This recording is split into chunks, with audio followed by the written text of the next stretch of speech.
Welcome to Mia Horror Stories. To make it easier on your eyes, this video plays against a black screen, so you can close your eyes, get comfortable, and let the story take over. But don't relax too much, the ending might just catch you off guard. Stay with me until the very last word. The first file on the USB drive was called Kitchen 1998. Mauve, which would have been boring if the thumbnail hadn't shown my mother's old yellow wallpaper. Not wallpaper like hers. Hers. The same faded lemons. The same crooked seam above the stove where she tried to smooth it down with the back of a spoon. The same round scorch mark on the Formica counter from the year she set a hot pan down and said a word I wasn't allowed to repeat until I was 12. I stared at it while the desktop fan on my desk clicked every third rotation. Click, click, tick. The USB drive itself sat beside my keyboard, plain black plastic. No brand name, no little logo, not even the storage size stamped into it. I'd found it 10 minutes earlier in a box of junk I was supposed to be sorting for donation, wedged inside the cracked battery compartment of an old pocket radio. I almost threw it away. Then I plugged it in. That was my first bad decision. My name is Mara Ellis. I'm 31, female, and I live in a second-floor apartment in Worcester, Massachusetts, in a building that smells like radiator dust in winter and wet brick whenever it rains. I work as a freelance archivist, which sounds more interesting than it is. Most days I scan family photographs, label estate papers, and help people turn basements full of dead relatives into searchable folders. I'm good at it because I like order. Names, dates, locations, metadata. Give me a mess, and I can make it behave. People are harder. My mother had died 3 weeks before I found the drive. That made everything in the apartment feel borrowed, even my own hands. I had brought home 4 boxes from her house in Fitchburg after the funeral, promising myself I would sort through them slowly, responsibly, like someone who understood grief as a process instead of a leaking pipe.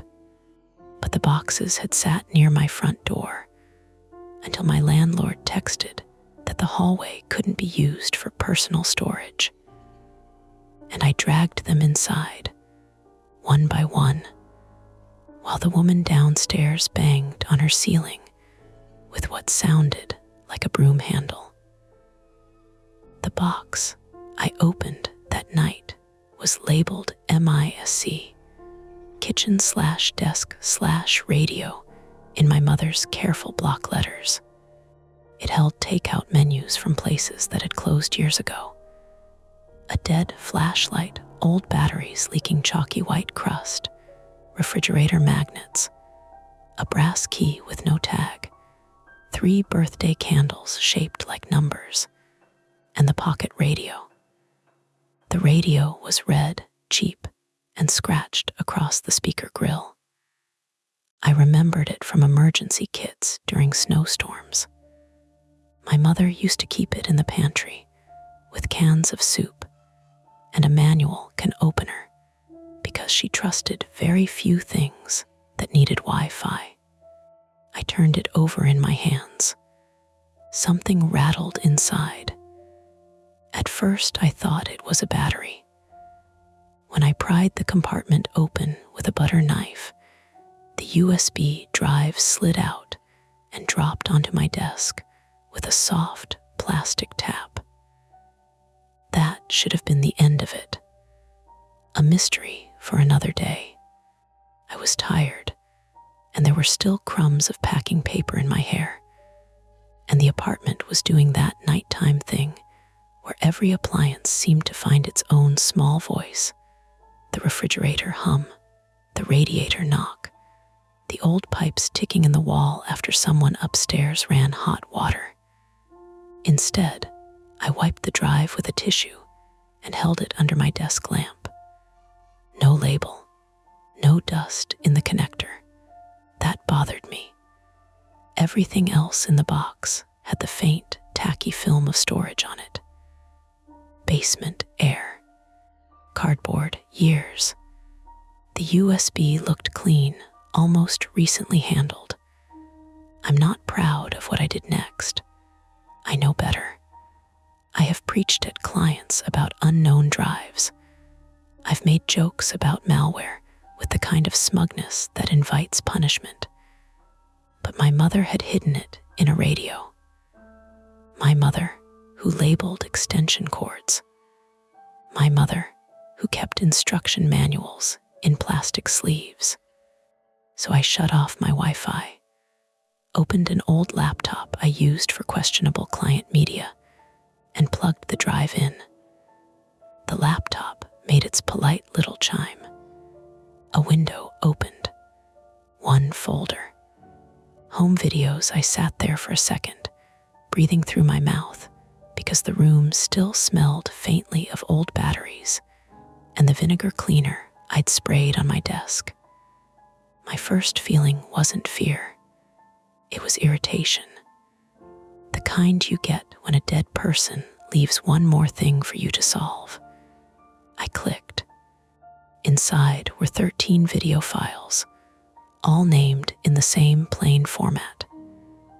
Kitchen 1998, Mauve Backyard 1998, Mauve Birthday 1999, Mauve Basement 1999, Mauve Driveway 2000, Mauve. There were others, but I didn't read them all. My eyes snagged on one halfway down the list. Mara Sleeping 2000. Mauve. I moved the cursor away from it, as if it had become hot. Nope, I said out loud. The apartment answered with the radiator. Ping, ping. From the kitchen, my phone buzzed against the counter.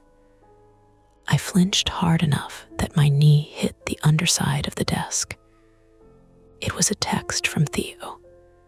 Still alive over there. Theo Mercer, 32 male, was my closest friend and former coworker from the small digitization company where we'd both started in our 20s. He lived across town above a laundromat and had the calm, rumpled energy of someone who could sleep through a car alarm, but would drive across the city at midnight if I said I needed help. He also had a habit of checking on me since the funeral, not dramatically, just enough to make it hard to pretend I was fine. I typed back, sorting boxes. Found something weird. 3 dots appeared immediately. Define weird. I looked at the screen again. The thumbnail for Kitchen 1998. Mauve showed my mother's kitchen, yes. But there was something wrong with the angle. All the home videos I remembered from childhood were filmed from adult height, with my mother narrating over the camcorder mic and telling me to wave. This one looked lower, much lower, like the camera had been set on a chair or held by a child. I clicked the file before I could talk myself out of it. The video opened in a basic player. Poor quality. Grainy. Timestamp burned into the corner in blocky white numbers. 6/14/1990 7:42 p.m. The kitchen filled the screen. For a moment, nothing happened. Just the table with its blue vinyl cloth, the sink under the window, a dish towel hanging from the oven handle, the old box fan in the window rattling hard enough to make the audio fuzz. June humidity seemed to come through the pixels. I could almost smell it. Tomato sauce, warm plastic, cut grass drifting in from the yard. Then my mother crossed the frame. She was younger than I expected, which hit me in an ugly place. Dark hair clipped up badly, bare feet, t-shirt tucked into jeans. She moved fast, like she was late to something only she knew about. "Mara," she called from off-screen. "Honey, don't touch that." My fingers tightened on the laptop. A child giggled close to the microphone. Not a memory. A sound, small, breathless. Mine, maybe. My mother came back into frame, crouched, and reached toward the camera. The image jolted away from her, swinging down to the floor. Brown linoleum, a chair leg, my own sneakers, tiny and scuffed at the toes. "Mara," she said again, not angry, strained. "Give it to me." The camera tilted up, and there I was, 5 years old, female. Brown hair in a crooked ponytail, a gap between my front teeth, sitting under the kitchen table with a camcorder clutched against my chest. The perspective made no sense for a second, and then I understood. Someone else was filming me. A second camera. My mother's eyes flicked toward whoever held it. "Don't," she said. The video cut to black. I didn't move. The fan clicked, click, click, tick. My phone buzzed again. "Mara, weird how." I called Theo instead of texting. He picked up on the second ring. "Tell me you didn't find another dead mouse in a shoebox." I found a USB drive hidden in my mom's old radio. There was a pause. Then the background noise on his end shifted, dryer thump, distant TV, traffic hiss through a cracked window. Hidden, in the battery compartment. That's weird, I know. What's on it? Home videos. That sounds less weird. One of them is from our kitchen in 1998. Okay. And it was filmed from 2 cameras. Another pause. Like your mom had 2 camcorders. She didn't. We barely had one. I remember the one. It had duct tape on the strap and 8 tapes if you rewound too fast. Could have borrowed one. Theo, what? My mom tells me not to touch the camera. Then she looks at the person filming and says, "Don't." Then it cuts off. He stopped making reassuring sounds. When he spoke again, his voice had changed. Not panicked, careful. "Don't open anything else." I already opened the folder. "Don't open another file." I disconnected Wi-Fi. That is not the same as safe. I'm on the old laptop. "Mara, I know," he sighed. "I'm coming over." "No, you don't have to. I'm coming over. Make coffee or something. Also, don't plug that thing into your main computer." I'm not stupid. "You plugged in an unmarked USB you found hidden in a dead woman's radio." The words landed wrong. Dead woman. My mother reduced to a phrase in his mouth. He heard it too, because he went quiet. "Sorry," he said. "It's fine." "It's not. I'm sorry." I rubbed my thumb against the edge of the desk until the skin caught on a splinter. "Just get here." While I waited, I did not open another video. I did everything around opening another video. I made coffee and forgot to put a mug under the machine, so it poured directly into the tray with a thin, embarrassing hiss. I cleaned it up. I checked the front door lock. I checked the windows, though I lived too high for anyone to reach them without a ladder.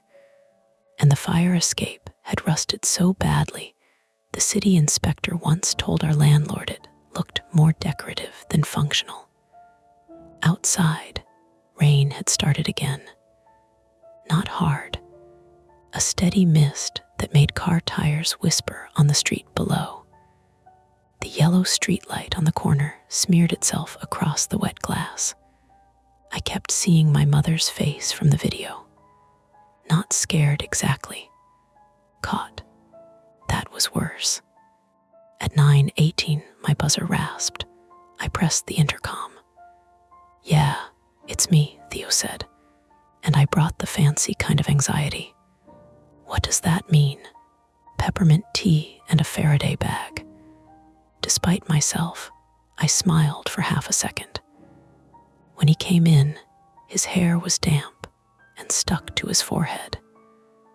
He wore an old Bruins hoodie and carried a canvas messenger bag that smelled faintly of laundromat detergent. He paused just inside the door, eyes moving over the boxes, the half-open flaps, the little piles of my mother's life spread across the floor. "You okay?" he asked.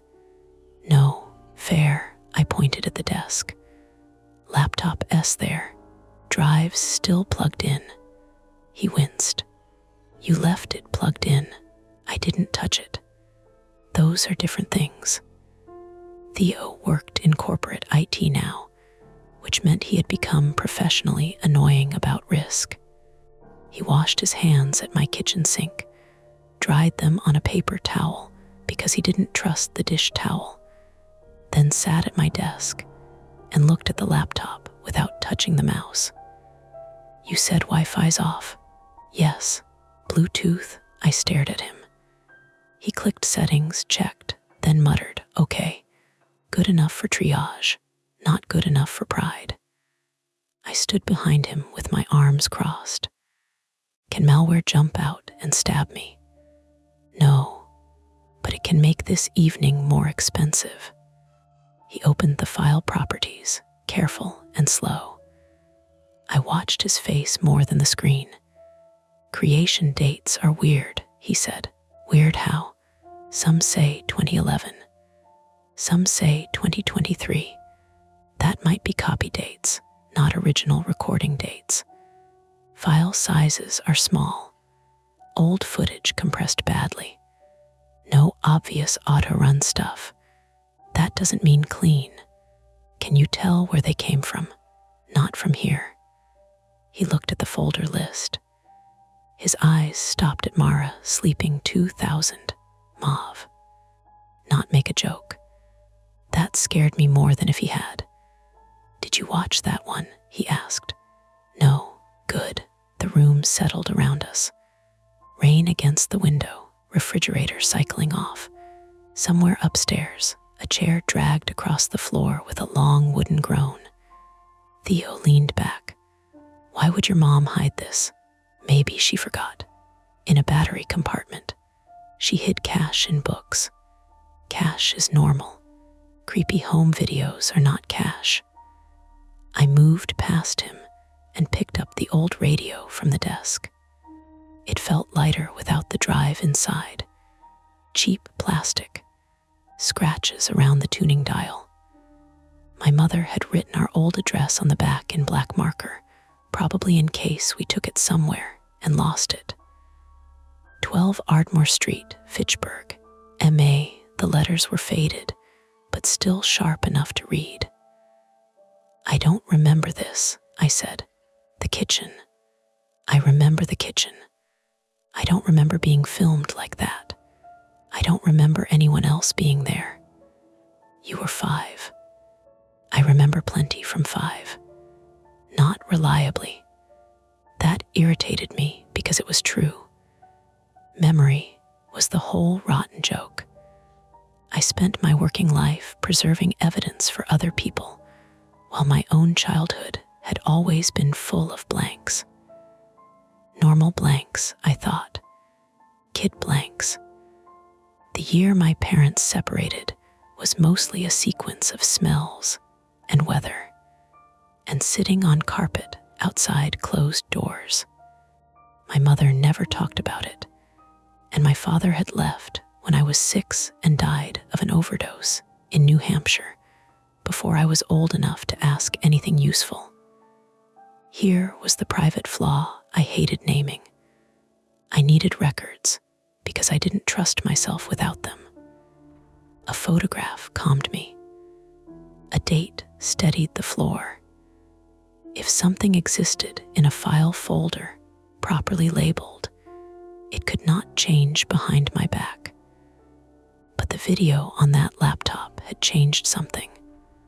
Or maybe it proved something had always been missing. Theo turned toward me. "You want to stop?" I almost said yes. It was right there. Easy. We could put the USB in his Faraday bag, order takeout, and tomorrow I could call a data recovery lab or a lawyer or no one. I could decide grief had made me dramatic. I could tell myself my mother borrowed a second camcorder from a neighbor and forgot to mention it for 28 years. Then my eye landed on another file name. Porch Man. My stomach gave a slow, unpleasant pull. Theo saw me looking. "No," he said. "You don't even know what I'm looking at. I know your face. There's one called Porch Man, which is exactly why we don't click it at 9:30 at night while you're running on coffee and funeral leftovers. I need to know if it's my father. Do you?" It was such a simple question that I hated him for asking it. The rain thickened, ticking harder against the window now. A car passed outside with bass rattling faintly through its frame. Somewhere in the building, someone laughed once, sharply, then shut a door. I set the radio down.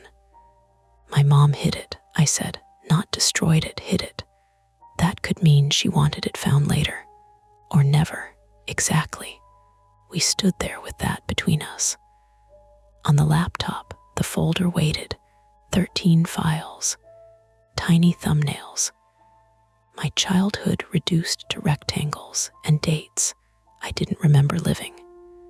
Theo reached into his bag and pulled out a small silver pouch with a Velcro seal. "We bag it.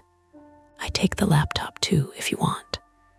Tomorrow, we image the drive properly. No more opening files directly.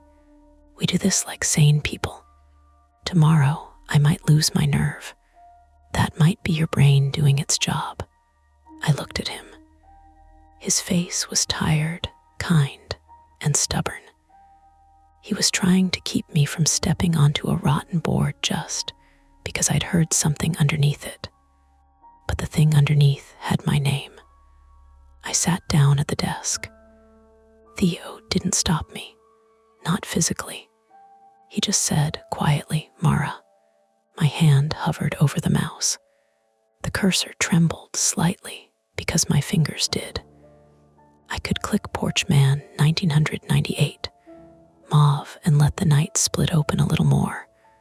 Or I could let Theo seal the drive away and spend the next 12 hours imagining every possible face that might appear on that porch. Neither choice felt safe. The laptop fan whined as if it was straining to decide with me. I looked at the file, then at the pouch in Theo's hand. And for the first time since my mother died, I wished she were there not to comfort me, but to answer for herself. Theo's pouch stayed open in his hand like a mouth waiting to be fed. I clicked Porch Man 1998 mauve. For one clean second, nothing happened, and I thought the laptop had frozen. The player window hung black. The progress bar showed 12 minutes and 46 seconds of footage, which was too long. Childhood home videos were never that long unless someone forgot the camera was running. They were birthdays, Christmas mornings, school plays with bored parents coughing behind the lens. This didn't feel like that. "Mara," Theo said, "I know. You don't, actually. That's the theme tonight." Then the video started. The image shuddered into a view of our old front porch in Fitchburg. The timestamp read 8/03/1998-10, 11 p.m.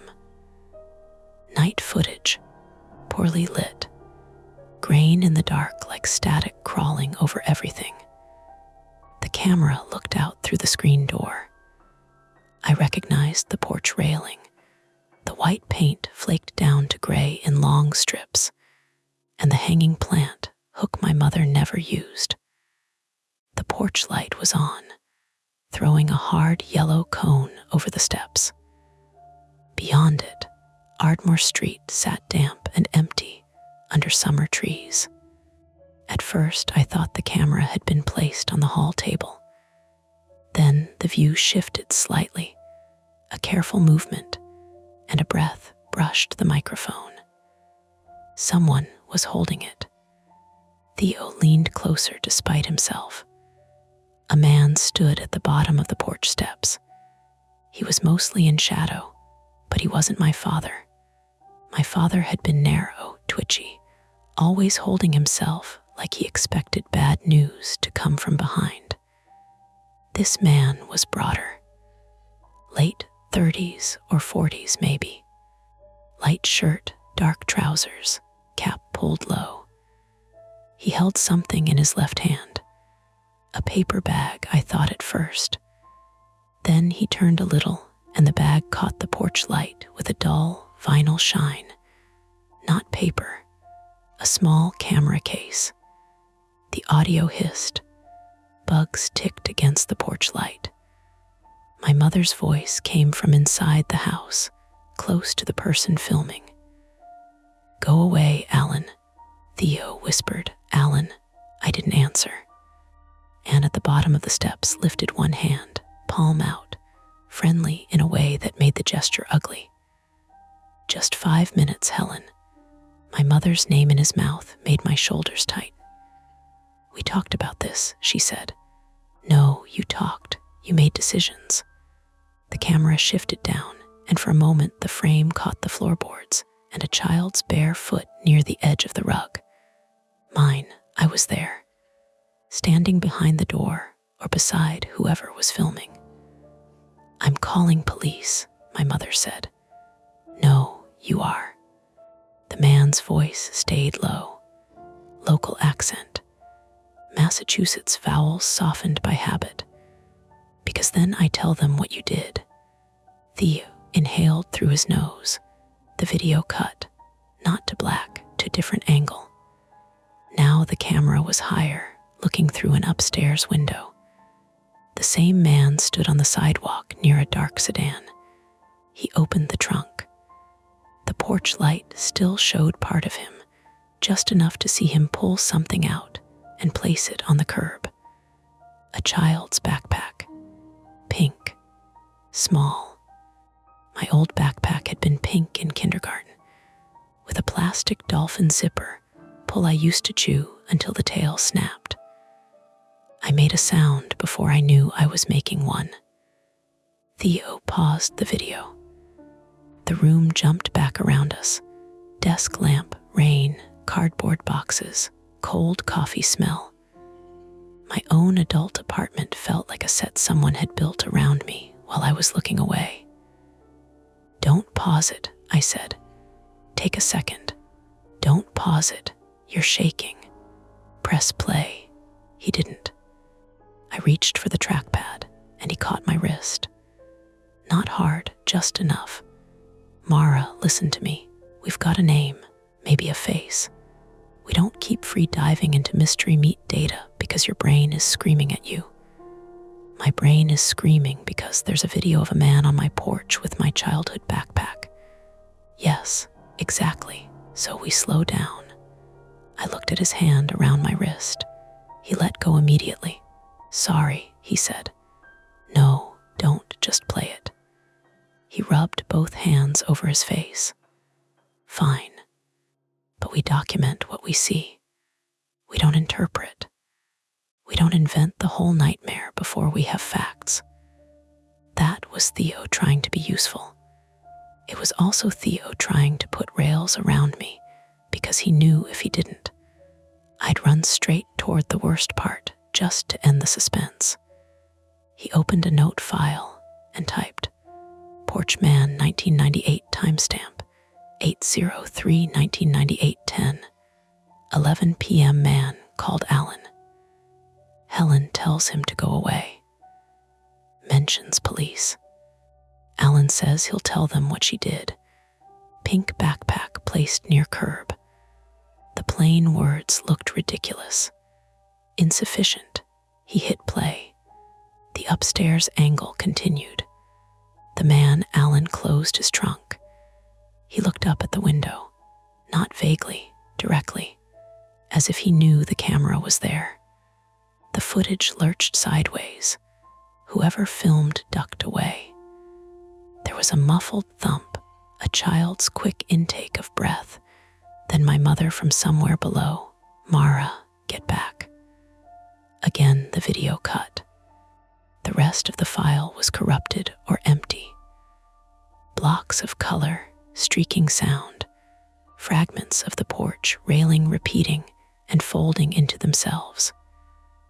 Theo dragged the scrubber along the timeline, but nothing stable returned. At 11 minutes, 40 seconds, one final image snapped into view for less than a second. A close-up of a hand taping something under the porch mailbox. Then black. The file ended. Theo and I sat in the blue-white glow of the laptop. I didn't realize my nails were digging into my palm until a bead of blood rose in the crease beneath my thumb. Alan, Theo said. I hated how gently he said it, like the name was breakable. I don't know an Alan, maybe a neighbor. No, you sure? No, Theo. Obviously, I'm not sure. Apparently, I'm not sure of anything. He nodded once and took that without defending himself. The concrete problem arrived not as a scream, not as a pounding at the door, but as my phone lighting up on the kitchen counter. Unknown number. It buzzed once, stopped, then again. I stared at it. Theo turned in the chair. Don't answer. It could be a client. At 9:43, I have weird clients. It can leave a voicemail. The phone stopped. A second later, a text appeared. Do not go back to Ardmore Street. For a few seconds, neither of us moved. The message sat on the lock screen, black letters on pale gray, painfully ordinary. Theo got up first. He didn't run. That would have made it worse. He walked to the kitchen, picked up my phone by the edges as if it were a dead bird, and read the message again. Did you tell anyone about the address? He asked. No. Did you post anything? Funeral stuff, estate cleanout? No. My aunt posted an obituary, but not my address. Your mom's old address is in public records. Not that I found the drive. No, rain tapped against the window faster now. My apartment suddenly had too many openings, door, windows, old vents, the dark rectangle of the hallway beyond the kitchen. Theo looked at me. Is this your phone? Same number you've had forever, since college. Your mom had it. Of course she had it. Anyone going through her things might have found it. I'm the one going through her things. He gave me the phone. We don't respond. Another text came before I could lock the screen. You already watched the porch. Stop there. The room seemed to shrink by inches. Theo whispered, oh, come on. It was the first time all night he sounded truly afraid. My mouth had gone dry. How would they know?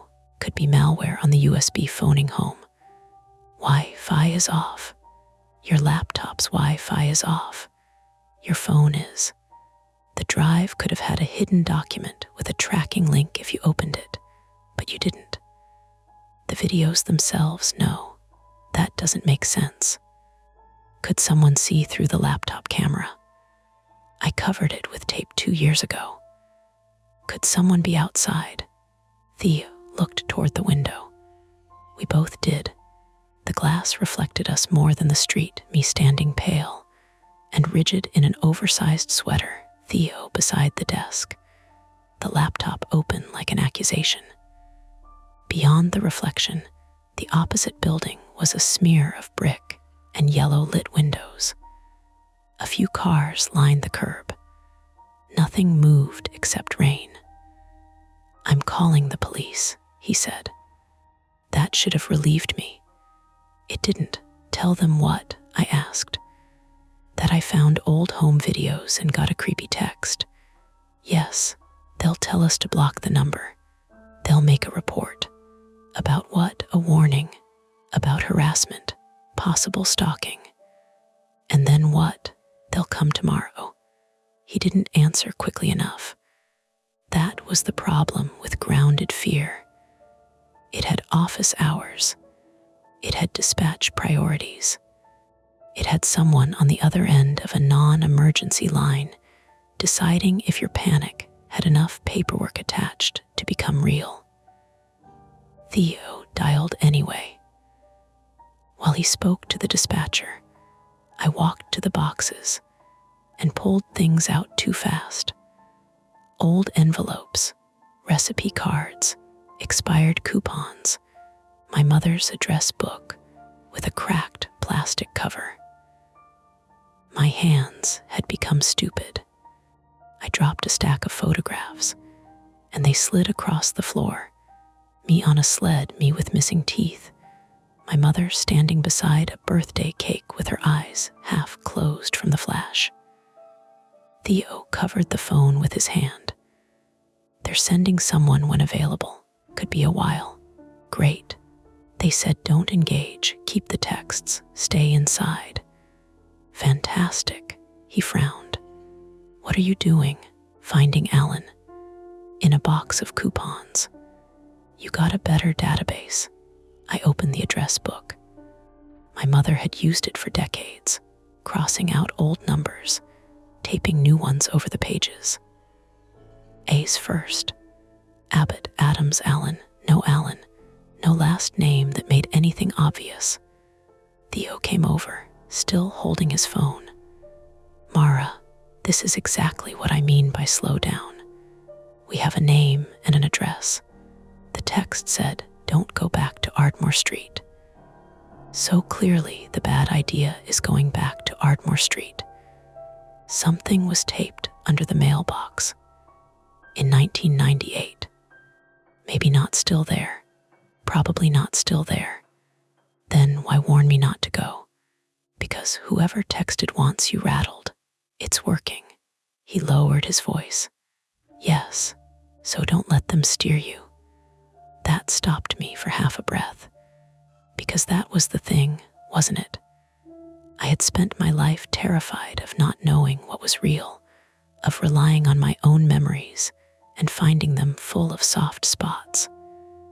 Whoever had texted me understood the easiest way to move me. Give me a record. Withhold the context. Point at a door and say, "Don't open it." My phone buzzed again.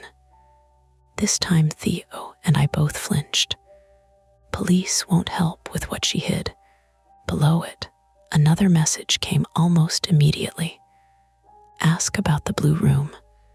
I sat down on the floor because my knees had stopped being theoretical. Theo crouched in front of me.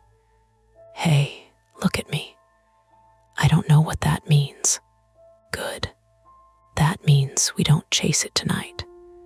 "I don't know what that means," I said again, because repeating it felt safer than thinking. But I did know something. Not a memory. A texture, blue walls, not sky blue, darker. Paint that smelled new. A fan turning overhead. The dry scrape of a blanket under my fingers. Someone telling me to count backward from 10, but not like a doctor, like a game. I pressed my palms against my eyes until sparks moved there. Theo said my name. I dropped my hands. There was a blue room. His face went very still. "You remember that?" "I don't know. That's not the same as yes." I said, "I don't know." The old laptop made a small notification sound. Both of us looked up. The video folder had changed. At first, I thought my eyes were doing it. The list of 13 files was still there, but now at the bottom, beneath driveway 2000, mauve, a new file appeared in the folder. Blue Room 1999. Mauve Theo moved so quickly, he almost knocked the chair over. No, absolutely not. I didn't do that. I know you didn't. The drive is offline. The laptop is offline. So how? I don't know. He reached past me and yanked the USB from the port. The folder window vanished. The laptop gave a rude little error tone. For a second, I was angry enough to forget being scared. What did you do? I stopped whatever that was. We needed to see the file properties. We need to not keep touching the haunted malware stick. It's not haunted. It's also not behaving normally. He put the drive into the Faraday pouch and sealed it with both hands, pressing the Velcro flat. Then he shut the laptop, unplugged its charger, and slid the whole machine away from the desk as if distance meant anything. Theo, no, you saw it appear. Yes. How? I don't know yet. Could the files have been hidden? Maybe. Could be a delayed refresh. Could be the OS indexing. Could be you missed it before. I didn't miss it. I believe you. You said maybe I did. I'm listing possibilities because that is what keeps us from making stupid decisions. You think going to Ardmore is stupid. I think going anywhere tonight because an unknown person texted you instructions is stupid. They told me not to go. Reverse psychology is not a strategy. Neither is sitting here until some cop knocks, shrugs, and tells me to call if someone shows up with a knife. His jaw tightened. I wished, instantly, that I hadn't said it like that.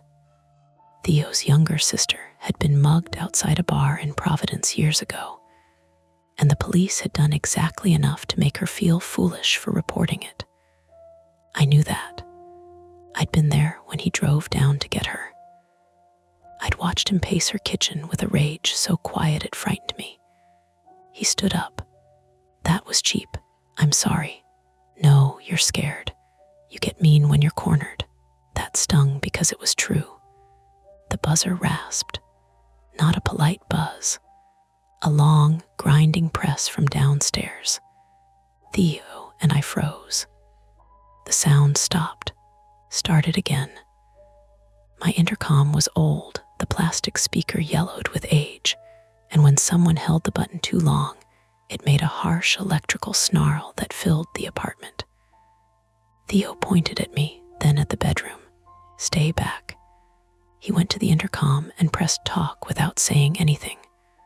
For 2 seconds, there was only lobby static. Then a man's voice said, "Package." Theo released the button and looked at me. At almost 10, I whispered. The buzzer sounded again. Theo pressed talk. Leave it, needs signature. The voice was muffled, flat. Not enough sound to identify age. Maybe real.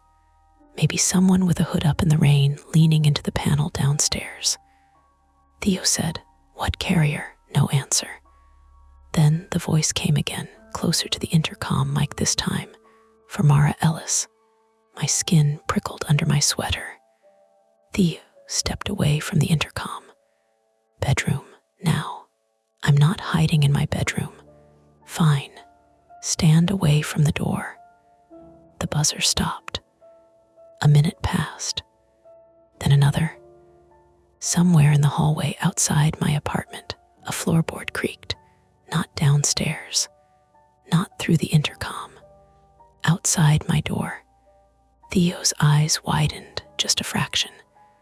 The building's front lock had been broken for months. Packages disappeared all the time.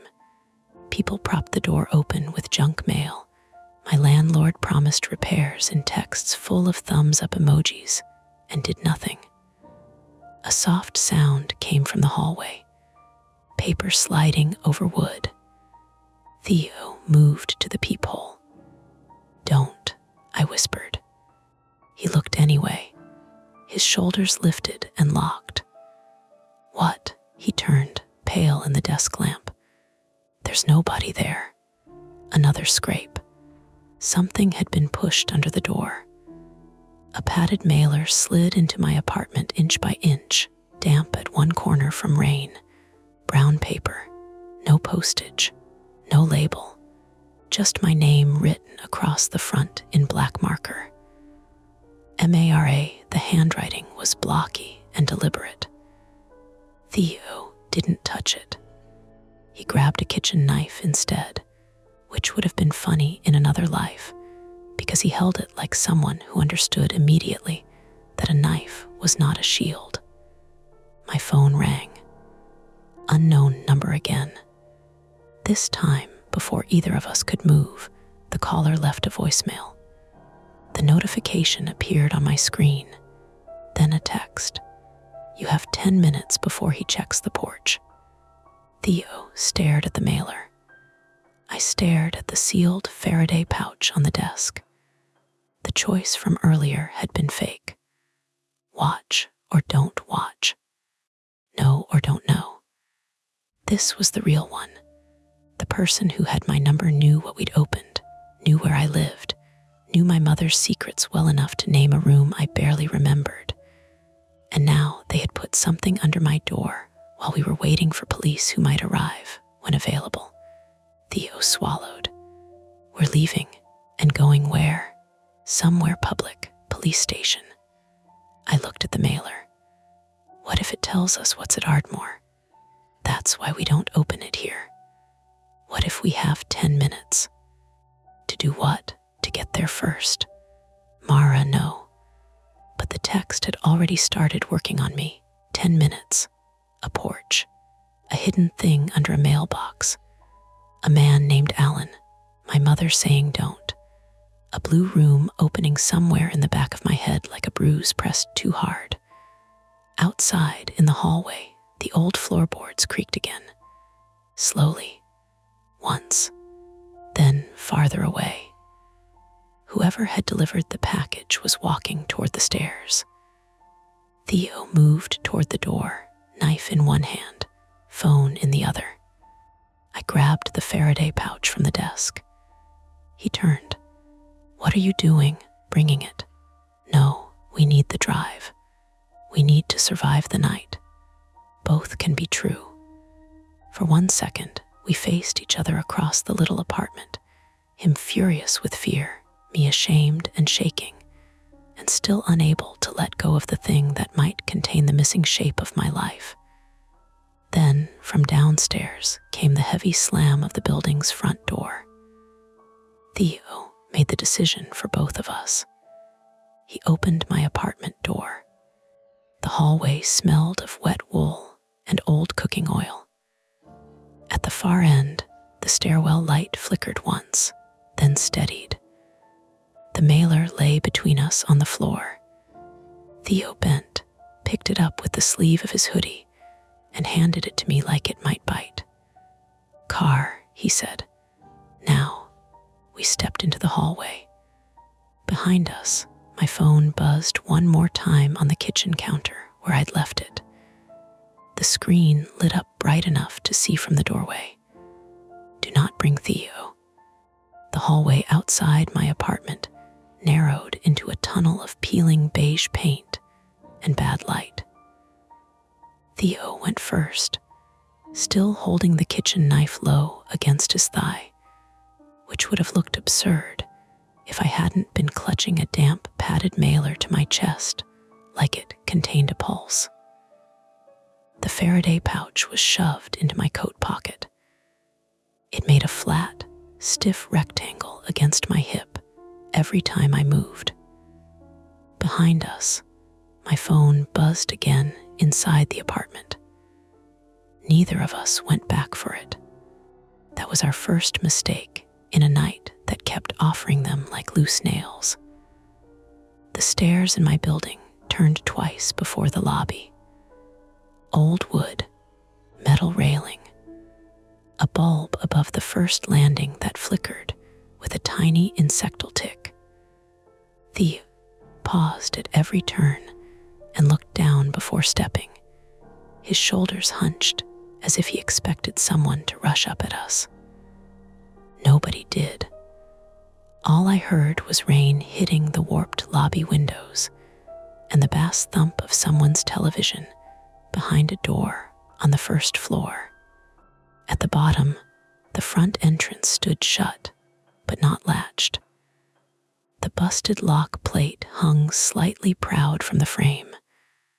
A wet footprint darkened the tile just inside the door. Large, men's shoe, mud in the tread. Theo saw it too. "Don't touch anything," he said. I wasn't planning to lick the floor. He shot me a look. "Sorry," I whispered. We stepped out into the rain.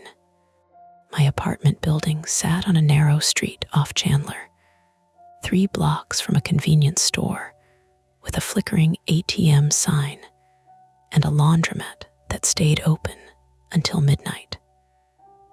Theo's Honda was parked halfway down the block under a maple tree, windshield silvered with rain. Every parked car looked occupied until we got close enough to see empty seats and headrests. I kept looking back at my building. 2nd floor, my window, lamp still on. Someone had been close enough to push that mailer under my door. Theo unlocked the car. "Get in." Before I did, I saw movement in the reflection of the rear passenger window and yelped so hard my throat scraped. Theo spun, knife half raised. A person stood behind us. Then the person barked. Not a person. A dog. A big wet shepherd mix nosed around the curb, dragging a neon leash behind it. A man in a rain jacket jogged up from between 2 cars, breathless and embarrassed. "Sorry," he said. "Sorry, he slipped me. Bruno, come here." Theo lowered the knife so fast he nearly dropped it. The man stared at his hand. Theo said, "Kitchen accident." The man grabbed the dog's leash and backed away with a look that promised he'd be telling somebody about us later. For 3 seconds after they disappeared, neither Theo nor I spoke. Then he exhaled. That was the misdirection part of the horror movie. I almost laughed. It came out wrong, a cracked little cough. Inside the car, Theo put the knife in the glove compartment, then immediately took it back out because neither of us liked the idea of it being out of reach. The engine turned over on the 2nd try. Warm air blew dust and old fast food salt from the vents. "Police station," he said. "No, Mara, open the mailer first." "Not here. It might tell us whether the porch thing is real, whether someone is messing with me or trying to help. Both options are bad." "Exactly." He gripped the steering wheel. Rain broke across the windshield in restless sheets, streetlight turning each drop briefly gold before the wipers smeared it away. "Fine," he said, "but I open it, not you." He pulled under the awning of a closed pharmacy on Main Street, where security lights made the sidewalk too bright and too empty. He kept the engine running. I watched the mirrors while he tore the damp edge of the mailer open with his keys. Inside was a photocopy folded twice, a small brass object wrapped in tissue, and a strip of clear tape stuck to wax paper. Theo unfolded the photocopy. It was an old newspaper clipping, copied badly enough that the gray blocks of text blurred at the edges. The masthead said Fitchburg Sentinel and Enterprise. Date: August 5, 1998. The headline was small. Not front page small, but local section small. Custody dispute leads to disturbance on Ardmore Street. My mouth went dry again. Theo read aloud, voice flat from effort. Police responded late Monday night to a residence on Ardmore Street after reports of an argument between a woman and a male acquaintance. No arrests were made. A minor child was present, but unharmed. Names were withheld due to the involvement of a juvenile. That's it. There's a handwritten note on the bottom. He turned the paper toward me. In black marker, in the same blocky handwriting from the mailer, he filed again. She lied better. The porch still has the first proof. The brass object in the tissue was a key. Not the same brass key from my mother's box, but similar, smaller. Its head was stamped with a number, 217. Theo held it up. Storage locker, apartment, mailbox. The strip of clear tape on wax paper had something pressed beneath it. A sliver of dry, yellowed material. Paint maybe, or paper. Written across the wax paper. Use this before touching the mailbox. Theo stared at it. Use tape to lift prints, I asked. This isn't TV. You know what it means. No, and I hate that. Attempt 1 had been simple. Go to the police station, hand over the drive, become responsible adults. We did try. Theo drove there with both hands locked at 10 and 2, while I kept the mailer in my lap. From my apartment near Chandler Street to the Worcester police station wasn't far. But that night, the city felt rearranged. Orange construction barrels narrowed lanes. Rainwater pooled along the curb. People under hoods moved quickly past dark storefronts, their faces briefly erased by passing headlights. At the station, we parked in the public lot and walked in with the mailer, the USB sealed in the pouch, and a story that sounded worse each time we tried to compress it. The front desk officer was a woman in her 40s with tired eyes and a calm voice. Officer DeLuca, according to her badge. She listened. She did not laugh. That helped for about 2 minutes. Then she began asking questions we couldn't answer. Did we know who sent the texts? No. My phone was at my apartment. Could we show the texts? No. My phone was at my apartment. Did we have the threatening package? Yes, but no visible threat, no weapon, no powder, no explicit demand. Did we have proof someone entered the building? No, only a broken lock and a mailer pushed under the door. Was anyone outside now? No. Had we contacted Fitchburg police about the 1998 incident? No. Did we want an officer to escort us back to retrieve my phone? Yes. Could they spare someone immediately? Not immediately. The word landed like a small door closing. Officer DeLuca took our names, my address, Theo's number, the unknown number from memory as best as I could give it, and the details of the package. She advised us not to go to the Fitchburg house. She said they could request a check of my apartment building when a unit was free. She said if we believed there was evidence at the old address, we should contact Fitchburg police and not disturb it ourselves. Evidence of what? I asked. That's the question, she said, not unkindly. Theo latched on to that. So we should wait here.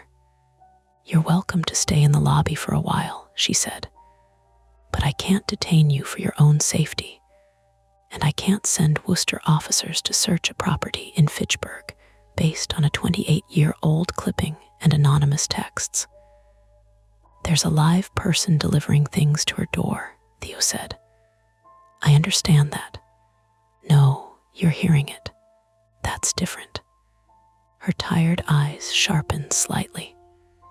Sir, I'm trying to help you, but I need you to understand what I can legally do with what you've brought me. It was reasonable. That made it worse.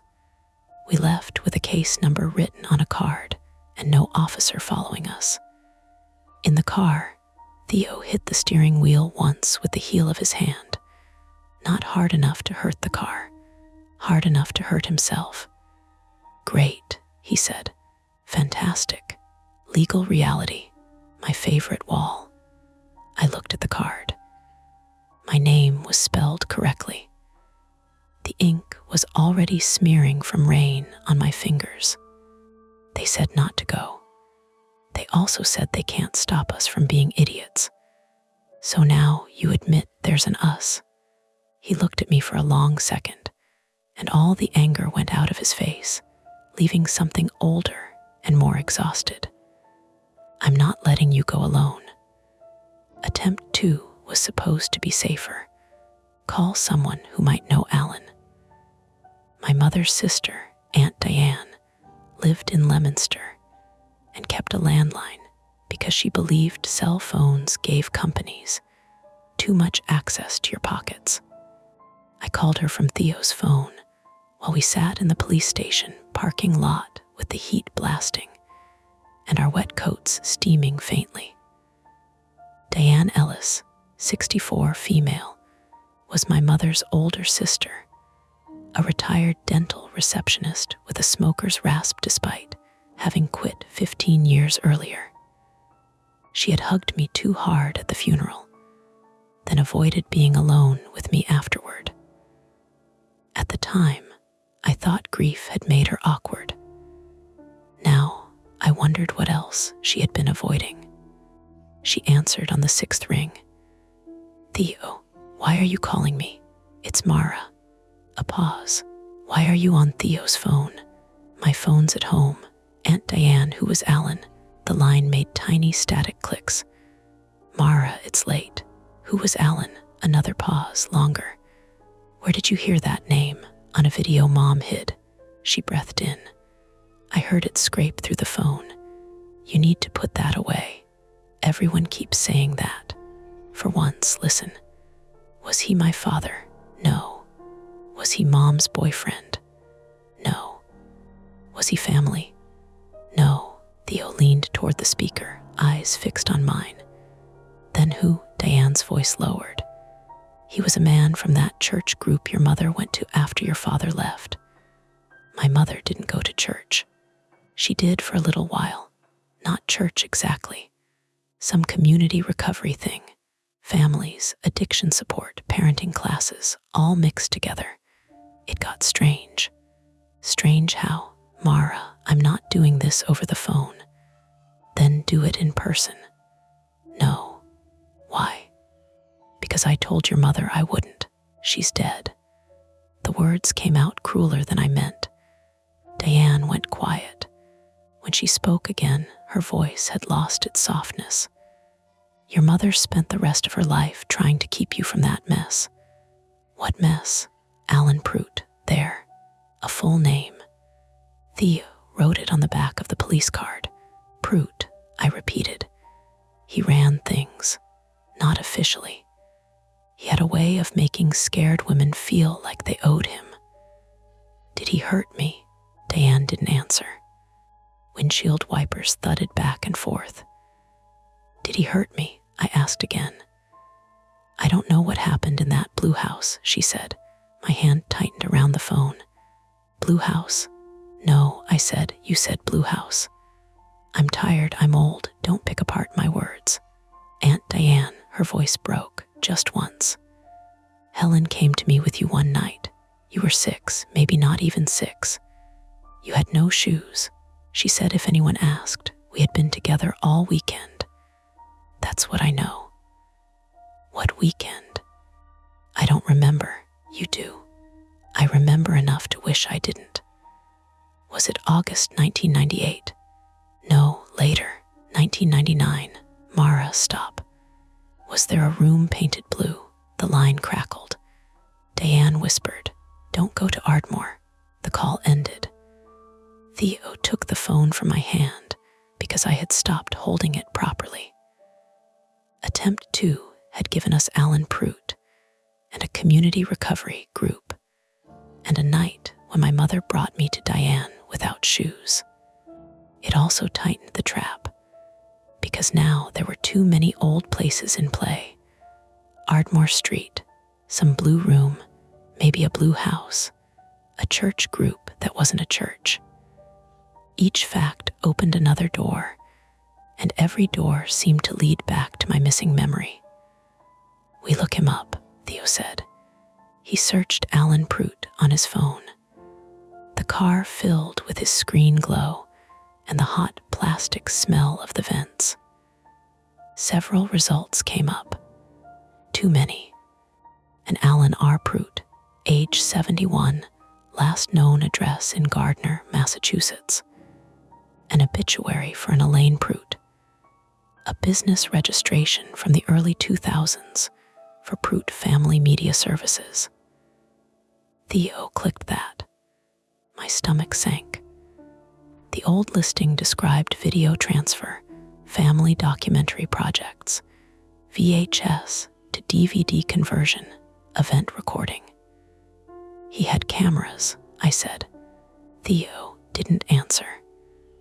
Then he found a property record. Alan R. Prout had owned a small house on Caswell Avenue in Fitchburg until 2001.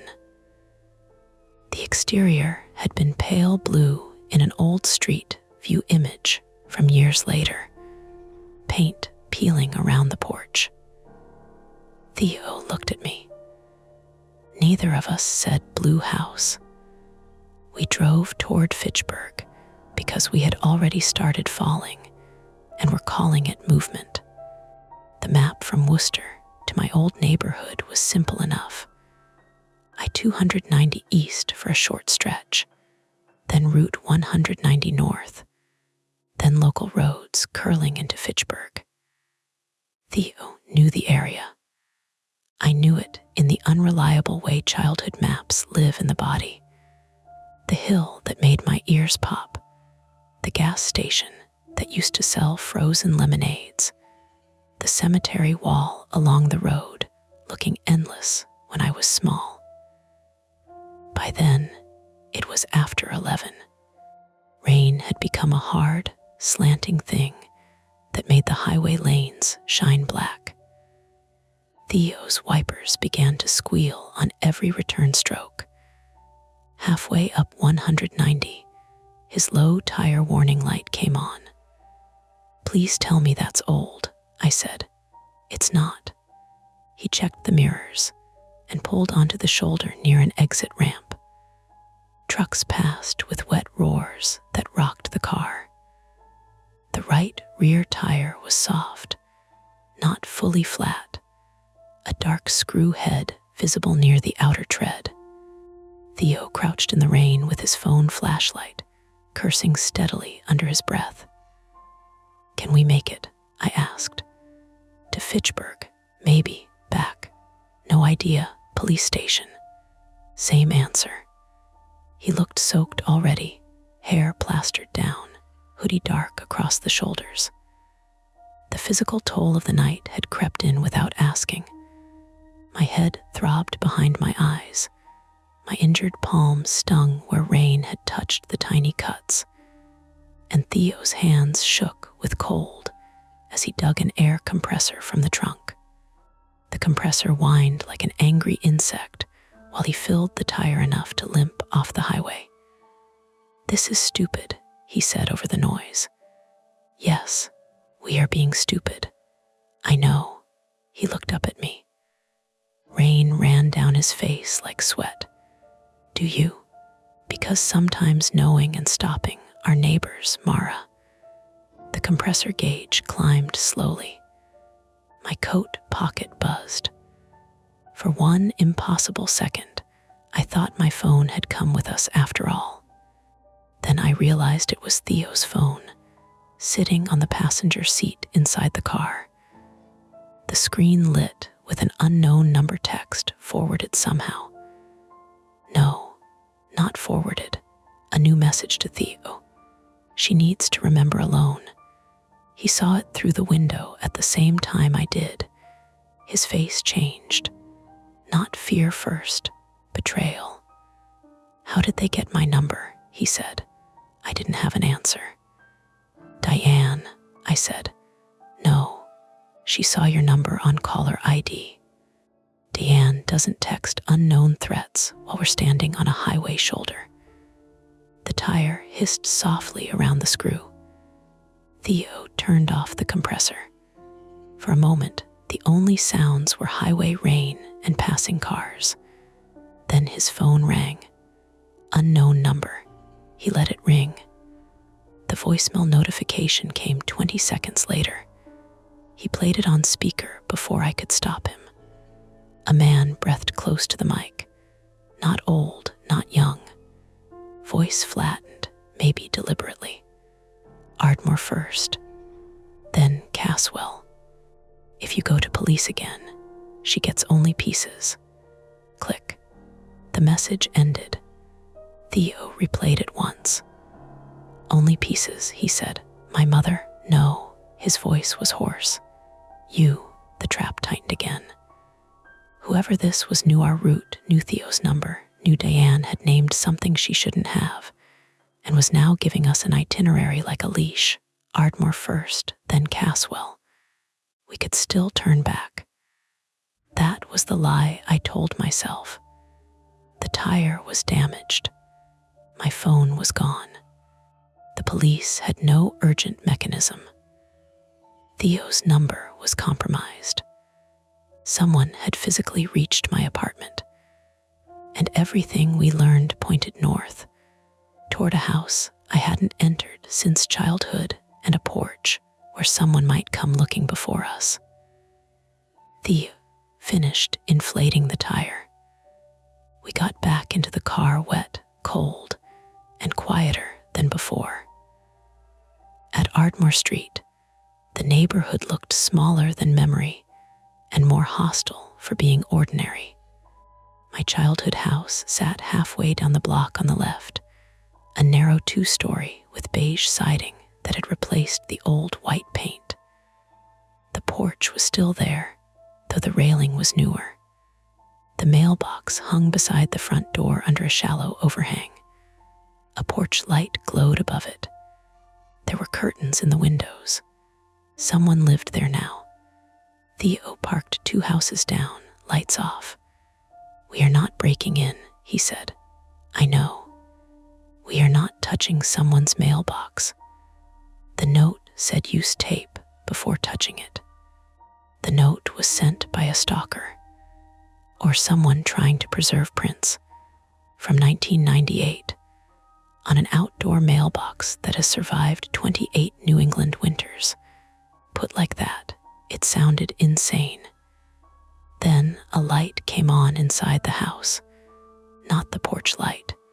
A downstairs window, warm yellow, movement behind curtains. Theo sank lower in his seat. A woman opened the front door. For a second, I thought she had seen us. Then she stepped onto the porch holding a trash bag, wearing pajama pants tucked into rain boots. Mid-50s maybe. She moved like someone annoyed by a leaking bag, not someone guarding a secret. The mailbox was beside her shoulder. My breath caught, because under the mailbox, where the metal box met the siding, there was a strip of newer-looking silver tape. Not old tape, fresh. The woman carried the trash down the steps toward bins near the driveway. She didn't look at our car. Theo whispered, "Someone put that there recently." The woman went back inside and shut the door. We had a partial answer and a bigger problem. Whatever had been taped under the mailbox in 1998 was not simply waiting untouched. Someone had come here before us. Maybe tonight. Maybe after we watched the file. Theo started the car. No, I said. Yes, we need to see what's under it. There are people in that house. Then we knock. At 11:30 at night and say what? That I grew up there. And asked to inspect their mailbox because anonymous text said so. Yes, he stared at me. It's more honest than lurking, I said. That annoyed him because it was true. We got out and crossed the wet street.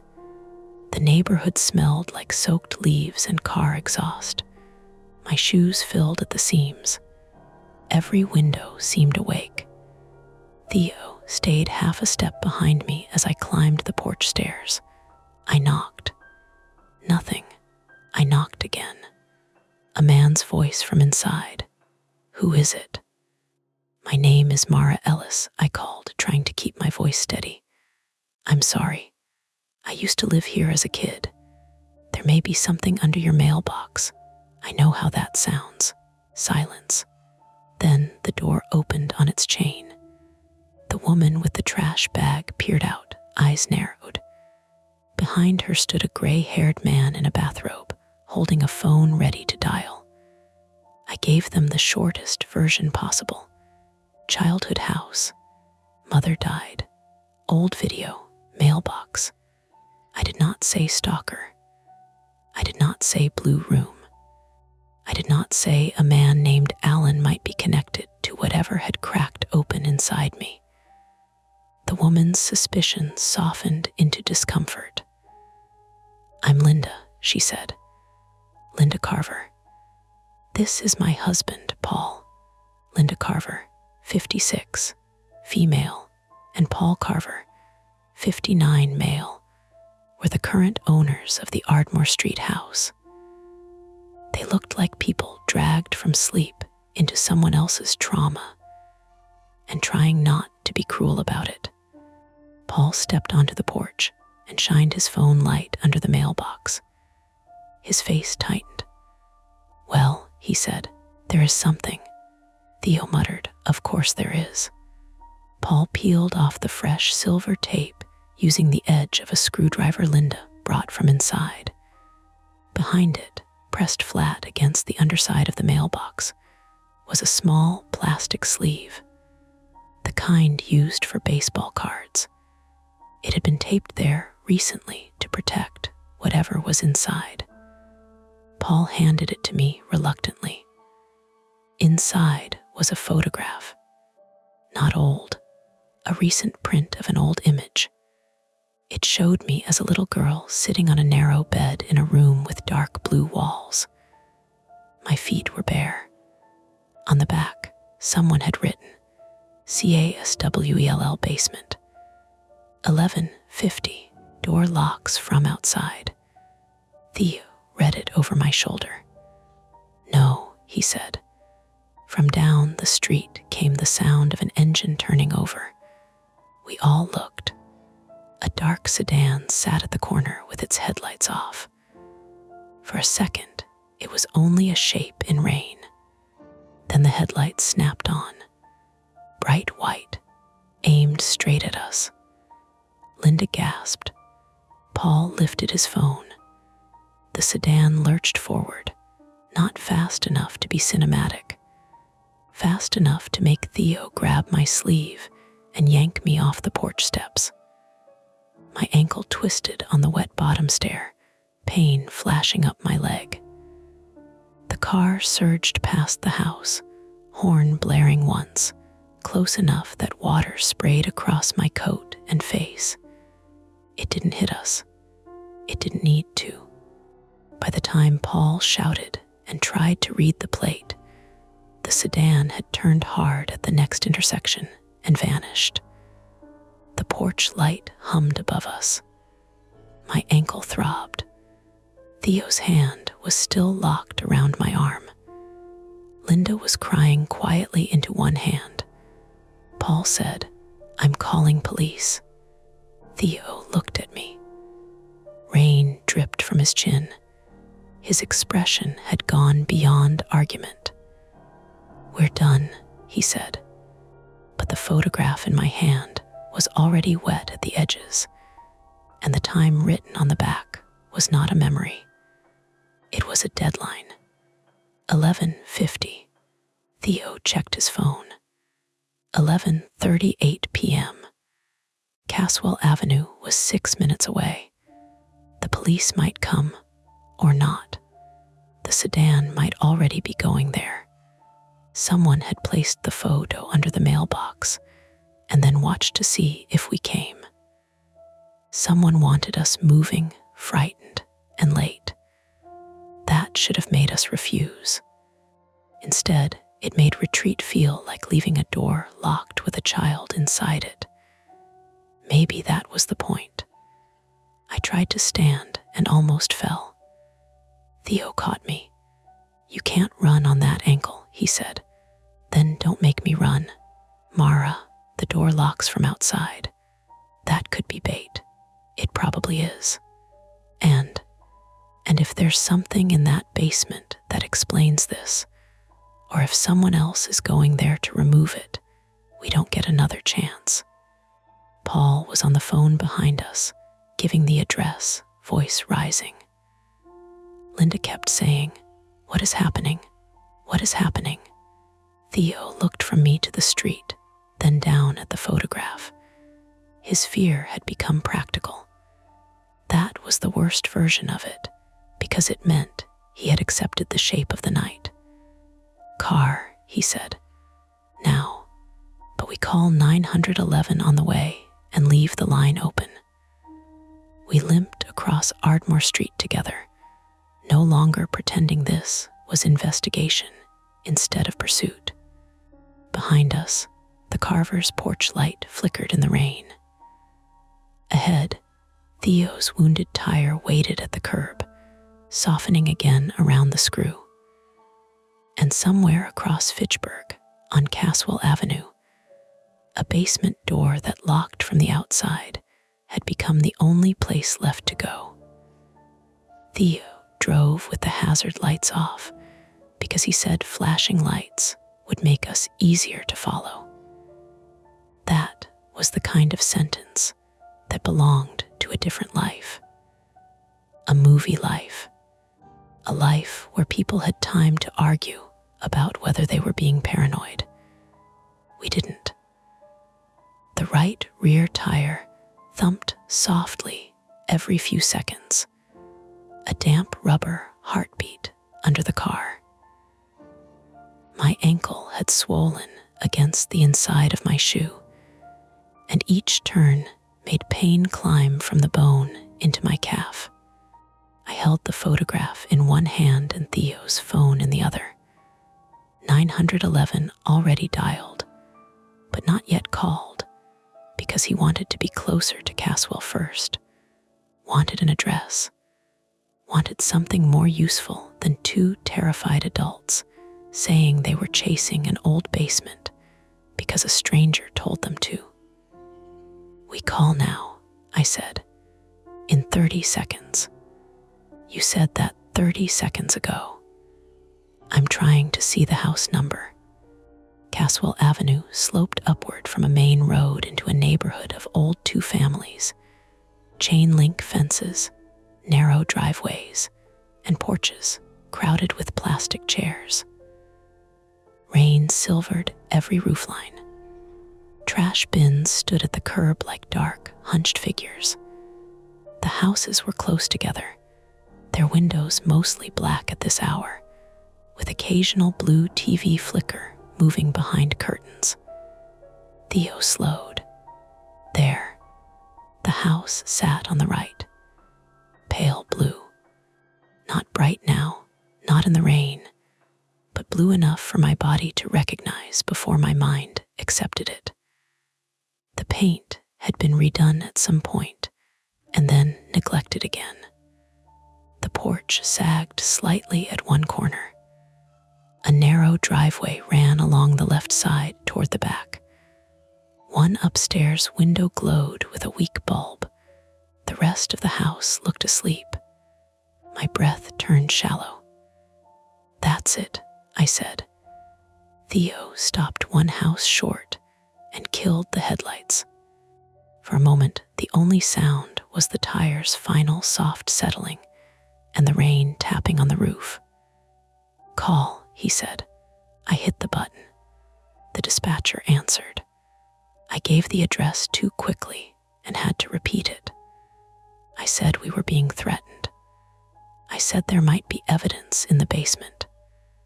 I said a man named Alan Prout was connected to it, then realized I didn't know if he still owned the place, if he was even alive, if the person inside was him or someone wearing his old name like a coat.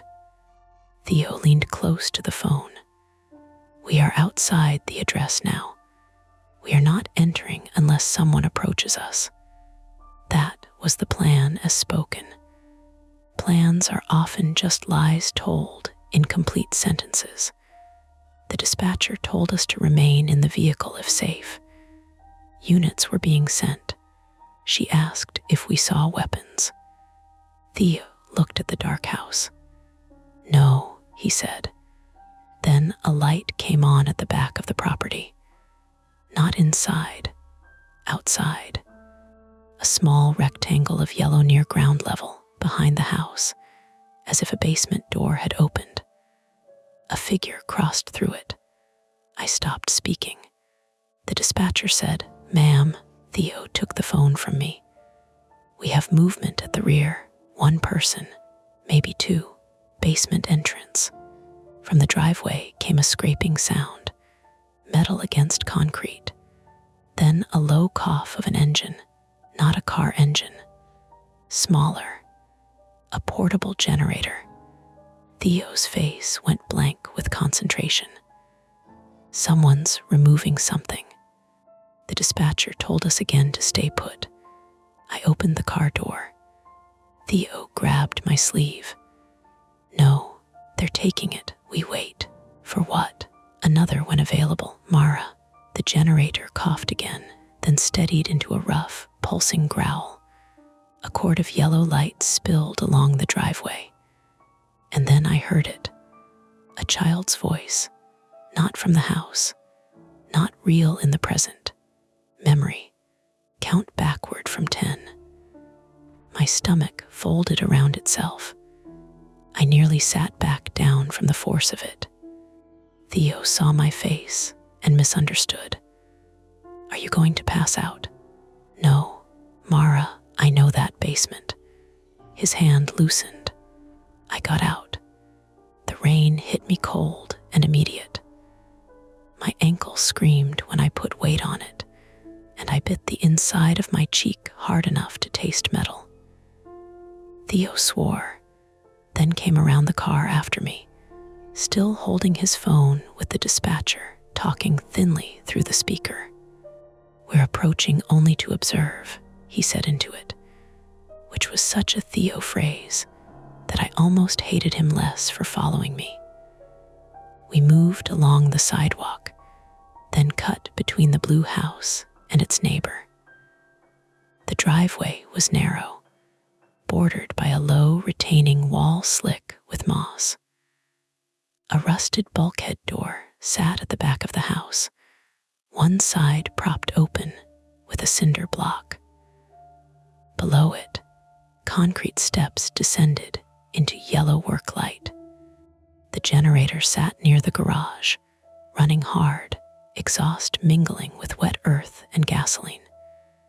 An extension cord snaked down into the basement. Beside the open bulkhead were 3 cardboard file boxes sealed with packing tape. One box had writing on the side.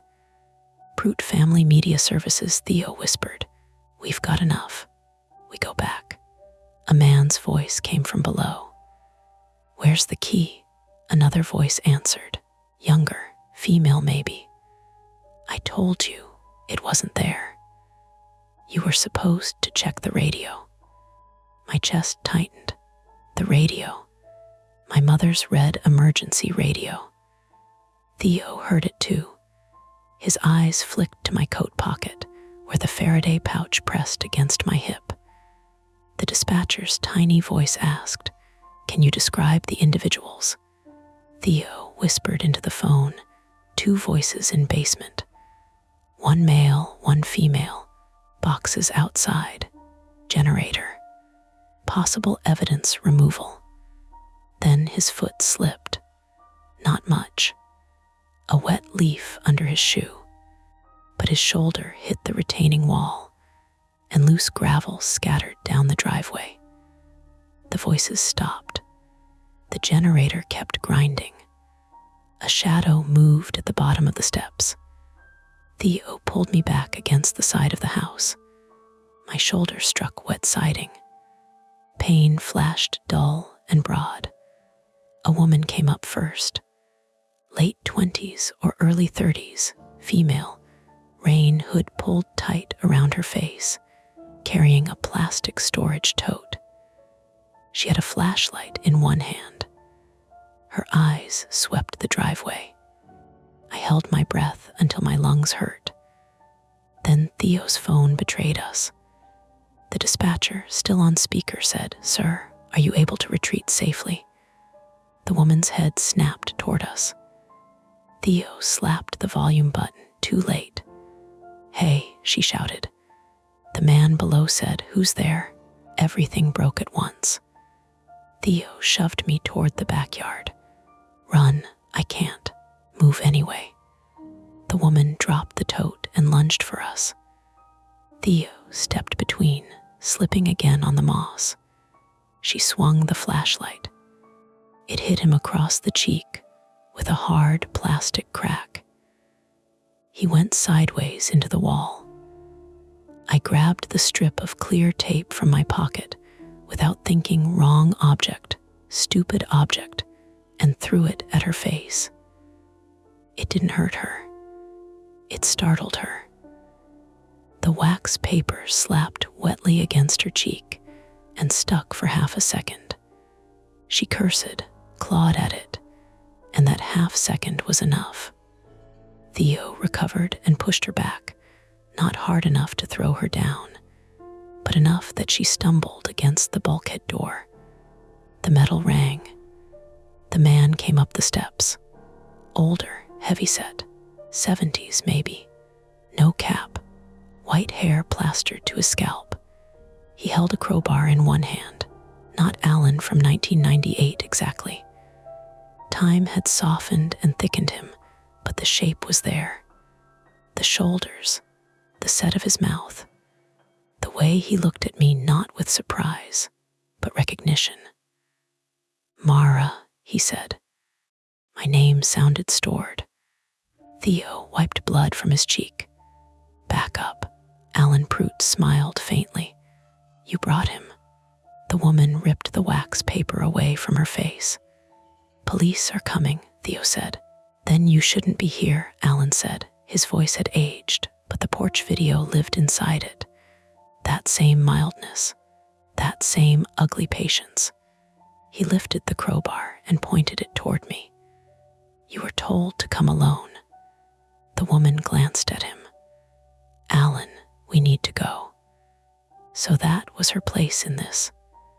Not mastermind, helper, relative, hired hand, believer, I couldn't tell. Her fear looked current, his looked practiced.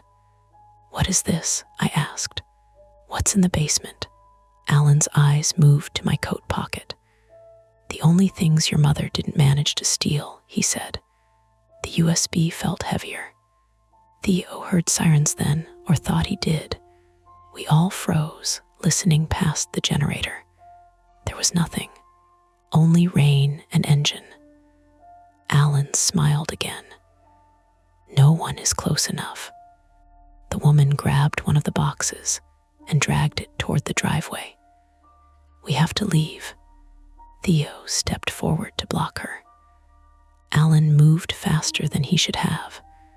The crowbar struck Theo's forearm with a dull, meat-heavy sound.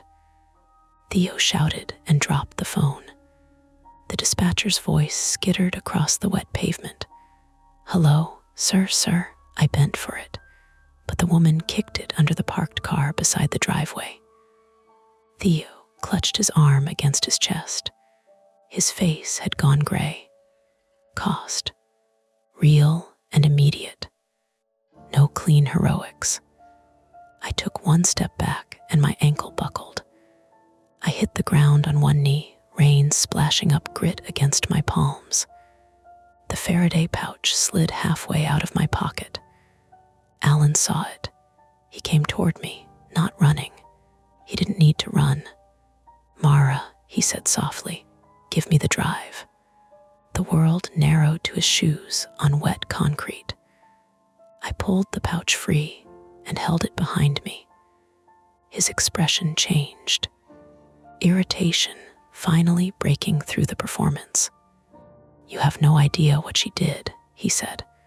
"My mother hid this from you. Your mother signed releases. Your mother took money. Your mother panicked when she understood what people would think." The words hit separately. Signed, releases, money. "No." He crouched slowly, crowbar resting against one shoulder. "You were a difficult child. Sleep issues, attachment problems. Your father made things unstable. We documented therapeutic interventions." Theo spat. "You filmed kids in basements." Alan didn't look at him. "Families consented. I was 5. That's why parents consent." The basement behind him exhaled damp air. I could smell mold, old paper, generator fuel, and something else that made the memory in my body kick hard. Disinfectant. Cheap lemon cleaner over wet concrete. Blue walls. A narrow bed. Count backward. I looked past Alan, down the steps. A video monitor sat on a folding table just inside the basement, plugged into the extension cord. It showed a frozen frame from old footage, a little girl sitting on a bed. Me, the same photograph from Ardmore, but moving, paused mid-blink. There were shelves behind the monitor. Tapes, boxes, plastic bins, not one secret, an archive, mine, maybe others. My fear had always been that I couldn't trust my memory. The worst truth was that someone else had trusted records more than my pain. Alan reached for the pouch. I did the only thing I could think of. I threw it, not to Theo, past him, down the open bulkhead stairs. The pouch bounced once, slid on the wet top step, and disappeared into the basement. Alan's face tore open with panic. "No," he turned and went after it. The woman shouted, "Alan, leave it." Theo understood faster than I did. "Door." He staggered to the bulkhead, one arm useless against his chest, and grabbed the raised metal door with his good hand. Alan was halfway down. I lurched up, ankle shrieking, and threw my weight against the other side. Together, Theo and I slammed the bulkhead door down. Alan hit it from below immediately. The metal jumped under our hands. The cinder block wedged near the hinge kept it from sealing. The woman came at us again. I grabbed the cinder block. It was heavier than I expected. Rough concrete tore skin from my fingers. I dragged it free just as Alan shoved from underneath. The door lifted 3 inches. His hand appeared in the gap, pale and wet, fingers straining. Theo brought his foot down on the door. Not on the hand. On the metal, it dropped. Alan screamed from below. The woman hit Theo from behind. He fell forward across the closed door, protecting it with his body. She raised the flashlight again. I swung the cinder block because there was no clever left. It struck her shin. Not hard enough to shatter anything, I hoped. Hard enough that she screamed and dropped sideways into the mud. I hated the sound. I still moved. I shoved the cinder block on top of the bulkhead latch, then grabbed a length of chain looped around the railing. Old, rusted, probably used to keep the bulkhead from banging in storms. My hands shook so badly I couldn't thread it. Theo, breathing through clenched teeth, used his good hand and his teeth to pull the chain through the handle. I jammed the brass key from the mailer into the small padlock hanging there. It didn't fit. Wrong key, I gasped. Theo's eyes flashed to mine. The brass key from my mother's box. Back at my apartment. No, not there. I had moved it into my coat pocket when I grabbed the Faraday pouch.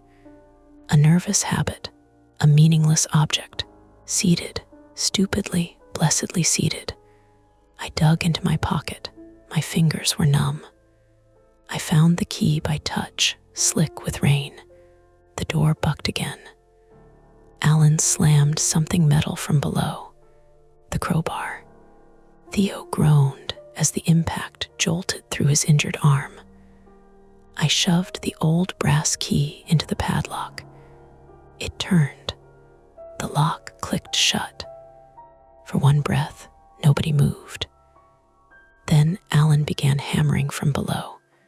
Bang, bang, bang. The sound rang down Caswell Avenue. Lights came on in houses.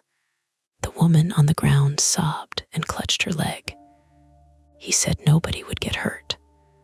Theo slid off the door and sat in the mud, his injured arm held tight. Blood ran from the cut on his cheek into the corner of his mouth. They always say that. I crawled toward his phone under the parked car, belly scraping gravel, ankle useless now. My fingers closed around the wet case. The screen was cracked, but alive. The dispatcher was still there. I almost cried at the sound. Caswell Avenue, I said, voice breaking. Back driveway, basement bulkhead. One man trapped inside. One woman injured outside. We need police. We need an ambulance. Units are en route, she said. This time I heard them. Sirens, real ones. Not close enough yet, but coming. Alan heard them too. The hammering stopped. For a few seconds, there was only the generator. Then his voice came through the metal, muffled but clear enough. You think this makes you clean, he called. You think your mother was innocent because she got scared later. I leaned my forehead against the wet bulkhead door. Theo said, don't listen. But I did, because I had come for the truth, and truth, I was learning, did not care if you were ready to stand upright when it arrived. Alan's voice dropped. Ask what she signed. Ask why your aunt lied. Ask why there were 2 copies. Ask how many parents watched the tapes before they complained. I closed my eyes. Blue walls. A camera on a tripod. My mother crying in a kitchen, saying don't. A pink backpack on a curb. My childhood was not returning as a clean film reel. It came in broken frames and bodily refusals. My bare feet on cold concrete. My mother's hand tight around my wrist. The smell of lemon cleaner. A man's voice praising me for being brave while I counted backward from 10. Police cruisers washed the driveway in red and blue. The first officer came around the side of the house with a hand on his weapon and shouted for everyone to show their hands. Theo raised his good one. I lifted both, palms raw and bleeding. The woman on the ground cried louder. Man in the basement, Theo said. Crowbar. He attacked us. Another officer took control of the woman. Another cut the generator. The sudden silence after it died made my ears ring. The bulkhead door was unlocked with bolt cutters, not my key. Officers ordered Alan to come up. He didn't at first. There was shuffling below.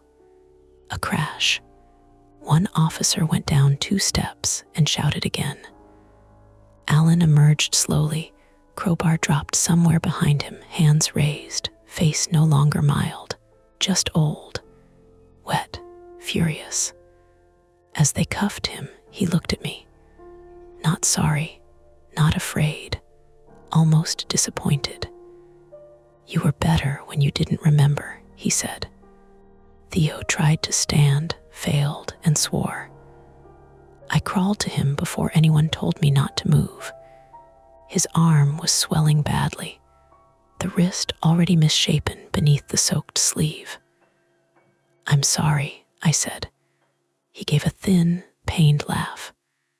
"Pick one thing." The basement lights remained on. An officer asked me if I could identify property inside. I said yes. Then I said no. Both were true. Paramedics arrived and tried to steer me toward the ambulance. But before they could, an officer came up from the basement, holding the Faraday pouch in a gloved hand. "Is this yours?" Theo looked at me. I nodded. The officer bagged it as evidence. Behind him, through the open bulkhead, I saw the shelves more clearly now. VHS tapes, mini DV cassettes, labeled boxes, a row of children's names written in black marker. Not just Mara, never just Mara. The conflict was resolved in the practical sense. Alan Prout was in cuffs. The woman who helped him was crying while an officer read her rights. The boxes had not disappeared into the rain. The basement existed. The archive existed. The police could no longer call it a strange, old family matter and hand us a card. But there was no victory in standing over the open mouth of that house. Only proof. Cold, wet, documented proof. Theo was loaded into the ambulance first, arguing weakly that his car was still running somewhere down the street. I sat on the bumper beside him while a paramedic wrapped my ankle and cleaned gravel from my palms. The sting was sharp enough to keep me present. Alan was guided past us toward a cruiser. He did not look at Theo. He looked at me. One last time. Then he said, almost gently, "There's still one copy she never found." The officer pushed his head down and put him in the back seat. The cruiser door shut. For a moment, the rain softened. I watched water run along the gutter and carry a tiny strip of silver tape toward the storm drain. Theo leaned his head back against the ambulance wall, eyes half closed. "Mara, yeah, please tell me we're done going into basements tonight." I wanted to say yes. I wanted that more than anything. Instead, I looked at the blue house, at the lit bulkhead, at the officers moving in and out with evidence bags, and felt the shape of another missing file somewhere in the dark. "We're done tonight," I said. That was as much truth as I had left. By sunrise, the hospital had turned everything into paperwork. That was the first thing I hated. Not the pain, not the police questions, not even the grit still embedded in the heel of my palm where the paramedic had missed a speck of driveway gravel. It was the forms, the clipboards, the plastic bracelet with my name and birth date printed in smudged black letters. The way a nurse asked, on a scale from 1 to 10, as if pain cared about numbers. Theo sat in the next bed over in the emergency department at UMass Memorial, separated from me by a half-drawn curtain printed with pale blue dots. Pale blue. I kept trying not to look at it. His right forearm was fractured. Not cleanly, either. The doctor used the phrase displaced but manageable, which Theo later said sounded like a description of his entire personality. His cheek had been cleaned and sealed with 3 butterfly strips. He had mud in his hair and 1 sock missing because it had been cut off when the nurses checked his ankle after he slipped in the driveway. He still tried to joke. That was Theo. "Good news," he said from behind the curtain. "My left hand has been promoted." I was sitting with my swollen ankle elevated on a pillow, holding an ice pack against the joint. It wasn't broken.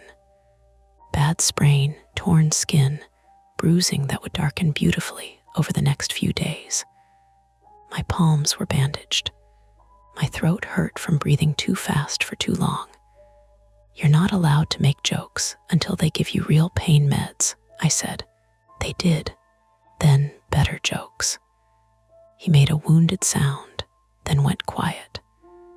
The silence that followed wasn't peaceful. It had machines in it. Wheels squeaking over linoleum. A woman coughing 2 bays down. The wet click of someone snapping off gloves. A vending machine humming in the hall. After a while, Theo said, "You okay?" "No, yeah, you, no, yeah." That was all we had for each other then. Anything bigger would have broken apart in our hands. A Fitchburg detective came around 6:30. Detective Harris, male, mid-40s, tired in the specific way of someone who had slept badly for years and learned to function inside it. He introduced himself, asked permission to record, and set his phone on a rolling tray between my bed and Theo's curtain. He didn't treat us like idiots. That helped. He asked us to walk through the night from the beginning. Slowly, more than once. He had already spoken to the officers who responded to Caswell Avenue and to Linda and Paul Carver at Ardmore Street. He had photographs of the mailer, the photocopied newspaper clipping, the plastic sleeve from under the mailbox, and the boxes from Alan Pruitt's basement. When he asked about the USB drive, my stomach tightened. "It's evidence now," he said. "You won't get it back soon." "I don't want it back soon." He looked at me for a second. "That's probably healthy." Theo snorted from behind the curtain and then regretted it because it made his arm hurt. Detective Harris told us what he could, and it wasn't much, but it was enough to give the night edges. Alan Pruitt had not owned the Caswell house anymore. Not officially. It belonged to a trust connected to his late wife's estate, tied up in a dispute with his niece. The woman with him was that niece, Lauren Pruitt, 31, female. She had told officers, through tears and panic, that Alan said he needed to remove old family business records before the property was inspected the following week. That was the time-sensitive part we hadn't known. The house was scheduled for municipal inspection after a neighbor complained about electrical hazards and squatters. Alan had been afraid the basement would be entered legally by people with flashlights and clipboards and no loyalty to him. The generator had been there because the power had been shut off. The boxes at the top of the stairs contained tapes, release forms, handwritten notes, and old client files from Pruitt Family Media Services. Other boxes remained inside. Police had sealed the basement and were waiting on a broader warrant. Detective Harris did not say what was on the tapes. I did not ask. Not then. "What about the texts?" Theo asked. Harris turned a page in his notebook. "That's less clear. My phone's still at my apartment, I said. We recovered it. Worcester officers did a welfare check once Fitchburg connected the calls. Your apartment door was open. The ice pack slipped in my hand. Theo's curtain moved. Open. Not forced. No sign of ransacking. Your phone was on the kitchen counter. Several unread texts from the unknown number. Will image it. My apartment door was locked when we left, I said. I believe you, that phrase again. Helpful and useless. Detective Harris continued. No one was inside when officers arrived. The building's front lock is broken, as you said. We'll request hallway camera footage from nearby businesses. But inside your building, there's probably nothing. Who texted us? I asked. We don't know yet. Alan. He was in the basement when some of the messages were sent to Theo's phone. Lauren, possibly. But she denies it, and her phone doesn't immediately match. That doesn't mean much. Diane. Theo said my aunt's name before I could. Detective Harris looked at his notes. Your aunt called the Fitchburg station around 12:20 a.m., asking if there had been an incident at Caswell Avenue. She was upset. She says she did not send any texts. I believed that. Mostly, there was one more detail, and Harris delivered it carefully. The voicemail on Theo's phone, Ardmore first, then Caswell. If you go to police again, she gets only pieces had been recorded, not spoken live. The audio contained a faint background sound, a box fan maybe, a television, something rhythmic. Can you identify the voice? He asked. Theo said no. I said, it sounded like someone trying not to sound like themselves. Harris wrote that down. By 8, Theo's sister arrived from Providence and hugged him with one arm while crying and scolding him at the same time. Elise Mercer, 29, female, had Theo's same tired eyes and none of his patience. She looked me over once, took in the bandages, the ankle, the hospital bracelet, and said, You both look like you got run over by a haunted Lowe's. Theo said, Grounded threats only. She didn't laugh. She sat down beside him and held his uninjured hand. That was when I finally cried.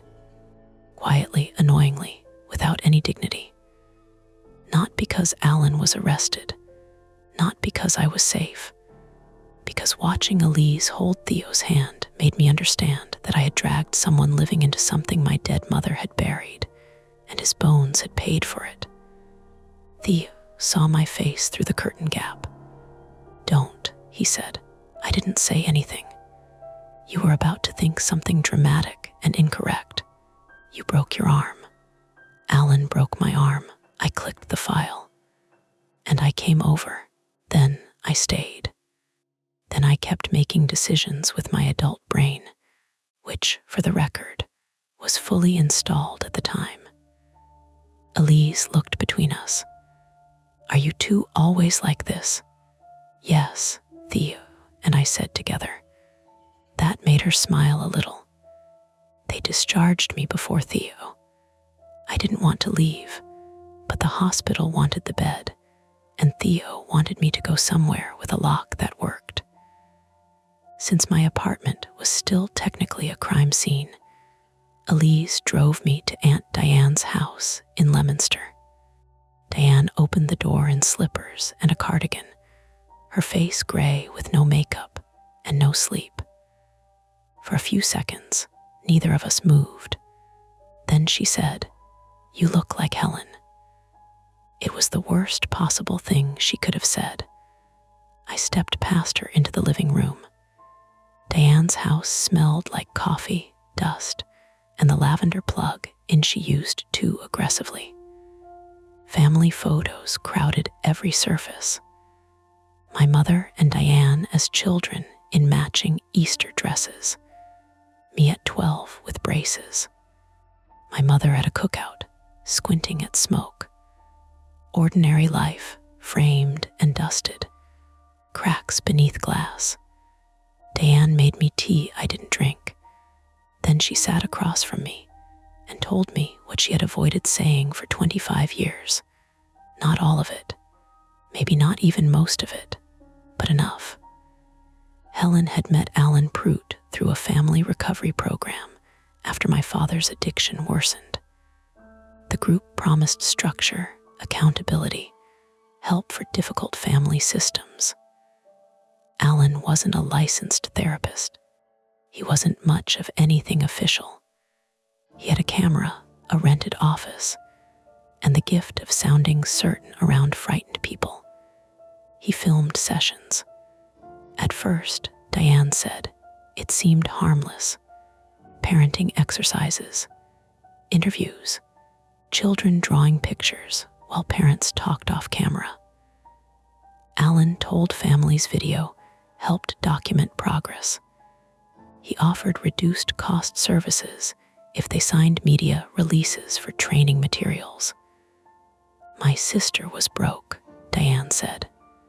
Your father had emptied accounts twice by then. She was scared all the time. Alan made her feel like fear was a problem he could organize. That sounded like my mother. That sounded like me. The blue room had been in the Caswell basement, set up like a child's bedroom. It was supposed to help children practice separation and sleep routines. Diane's mouth twisted when she said it. I only saw it once, she said. Afterward. Your mother brought you to me, and I drove over there the next day because I thought, she stopped. I don't know what I thought. That I'd yell at him. That I'd scare him. Did you? No, he scared me. She looked down at her hands. Helen had tried to get the tapes back. Some she stole, some she copied, some Alan kept. At least one ended up hidden in the emergency radio. Diane didn't know why my mother never destroyed it. I did. Not completely, but enough. My mother had been an organizer of fear too. She labeled the things she couldn't face. She hid evidence, but didn't burn it. She preserved the record and denied me the story. Maybe she thought one day I'd need proof. Maybe she thought one day she'd be brave enough to explain it. Maybe she ran out of days. I slept on Diane's couch for 3 hours and woke to my own voice saying, don't touch that. The room was bright with afternoon. My ankle throbbed. Diane was asleep in the recliner, mouth slightly open, television muted in front of her. On the screen, a cooking show host smiled over a bowl of lemons. I went to the bathroom and washed my face. The bandages on my palms stayed dry because I held my hands up awkwardly, like a surgeon. In the mirror, I looked less like my mother than Diane thought. Or maybe I only wanted that to be true. The next few weeks were ordinary in the most insulting way. Bills arrived. My landlord texted about the hallway. A client emailed to ask if I could still scan a box of Navy records by Friday. Theo had surgery on his arm and complained about the sling. I stayed with Diane for 5 nights, then moved back to my apartment after the lock was repaired, and a detective returned my phone in a sealed plastic bag. I bought a new phone. I changed my number. I did not plug anything into anything. The legal process moved slowly. Alan Prout was charged with assault, evidence tampering, witness intimidation, and several offenses connected to unlawful recordings once investigators began reviewing the basement materials. Other charges were being considered. Lauren Prout took a plea on obstruction, related charges in exchange for cooperation. That was what Detective Harris told me carefully, always with the caveat that cases take time and outcomes are not promises. The newspaper did run a story. Not front page. Local section. Fitchburg man charged after basement archive discovery. They did not print my name. They did not print the names of the other children whose labels had been on those tapes. I was grateful and furious about that in equal measure. The key stamped 217 turned out to belong to a storage unit in Gardner. Police found more business records there. Release forms, invoices, some tapes damaged by mildew, some blank, some not. The pink backpack from the porch video appeared in a photograph from one of Alan's files, tagged as transitional object. I learned that phrase from Detective Harris and hated it immediately. It meant Alan had known enough about child psychology to weaponize comfort. The thing taped under the mailbox in 1998 had not survived as a physical object. The fresh plastic sleeve had been placed there recently by someone who knew the porch footage, or at least knew where to point us. That someone remained unidentified. The number that texted me was traced to a prepaid phone bought with cash at a convenience store outside Gardner. Store footage existed, but the buyer wore a mask, hood, and gloves. The gate looked maybe female, maybe not. Average height. Nothing useful. The phone had pinged near my apartment, Ardmore Street and Caswell Avenue, then went dead shortly after Alan's arrest. Diane denied it. Theo believed her. I wasn't sure. Last unknown message on my old phone, sent while we were in the hallway leaving my apartment, was not the one I had seen from the doorway. After Do Not Bring Theo, there had been one more. He keeps copies where people keep grief. Detective Harris asked me if that meant anything. I said no. Then I thought of my mother's boxes, the radio, the address book, the brass key. How grief makes storage units out of ordinary objects. I went through every box from my mother's house after that. Not quickly, not bravely. Theo sat with me some afternoons, his cast propped on a pillow, while I opened envelopes and lifted photographs and checked battery compartments like a woman searching for insects. Diane came once and lasted 20 minutes before crying in the kitchen. I found no second USB. I did find a letter from my mother, unfinished, tucked inside a cookbook under a recipe for lemon bars. Mara, that was all. Just my name and a dash. I kept it. That was the closest thing to an apology I was ever going to get from her, and I hated needing it. 1 month after Caswell, Theo and I went back to Worcester. Not to my apartment, to a diner near his place, because he said we needed to establish post-traumatic pancakes as a ritual. It was raining again, lightly this time, the kind of spring rain that made the windows look breathed on. His cast was covered in signatures from Elise's kids. My ankle brace itched under the table. We looked like people recovering from separate accidents. "Do you remember more?" he asked. I stirred coffee until it cooled. "Some. Do you want to?" "No." I watched cream swirl into beige. "Yes, not like this," he nodded. That was the thing about Theo. He didn't rush to make the answer cleaner. Outside, cars moved through puddles. Inside, plates clattered. A teenager in an apron refilled napkin dispensers. Ordinary sounds. ordinary morning. Almost. I had become sensitive to recording devices, phones on tables, security cameras in corners, dashboard cams, doorbells with little black lenses. None of them were evil by themselves. That was the lesson I hated most. Evidence was not safety. A recording could save you, trap you, lie by omission, or outlive the person who should have explained it. My new phone buzzed. I flinched so hard my spoon hit the mug. Theo saw. I turned the screen over. A client email. Nothing more. Sorry, I said. Don't apologize for reflexes. After breakfast, he walked me to my car. The rain had stopped, and the pavement smelled like oil and wet dust. He hugged me carefully with his good arm.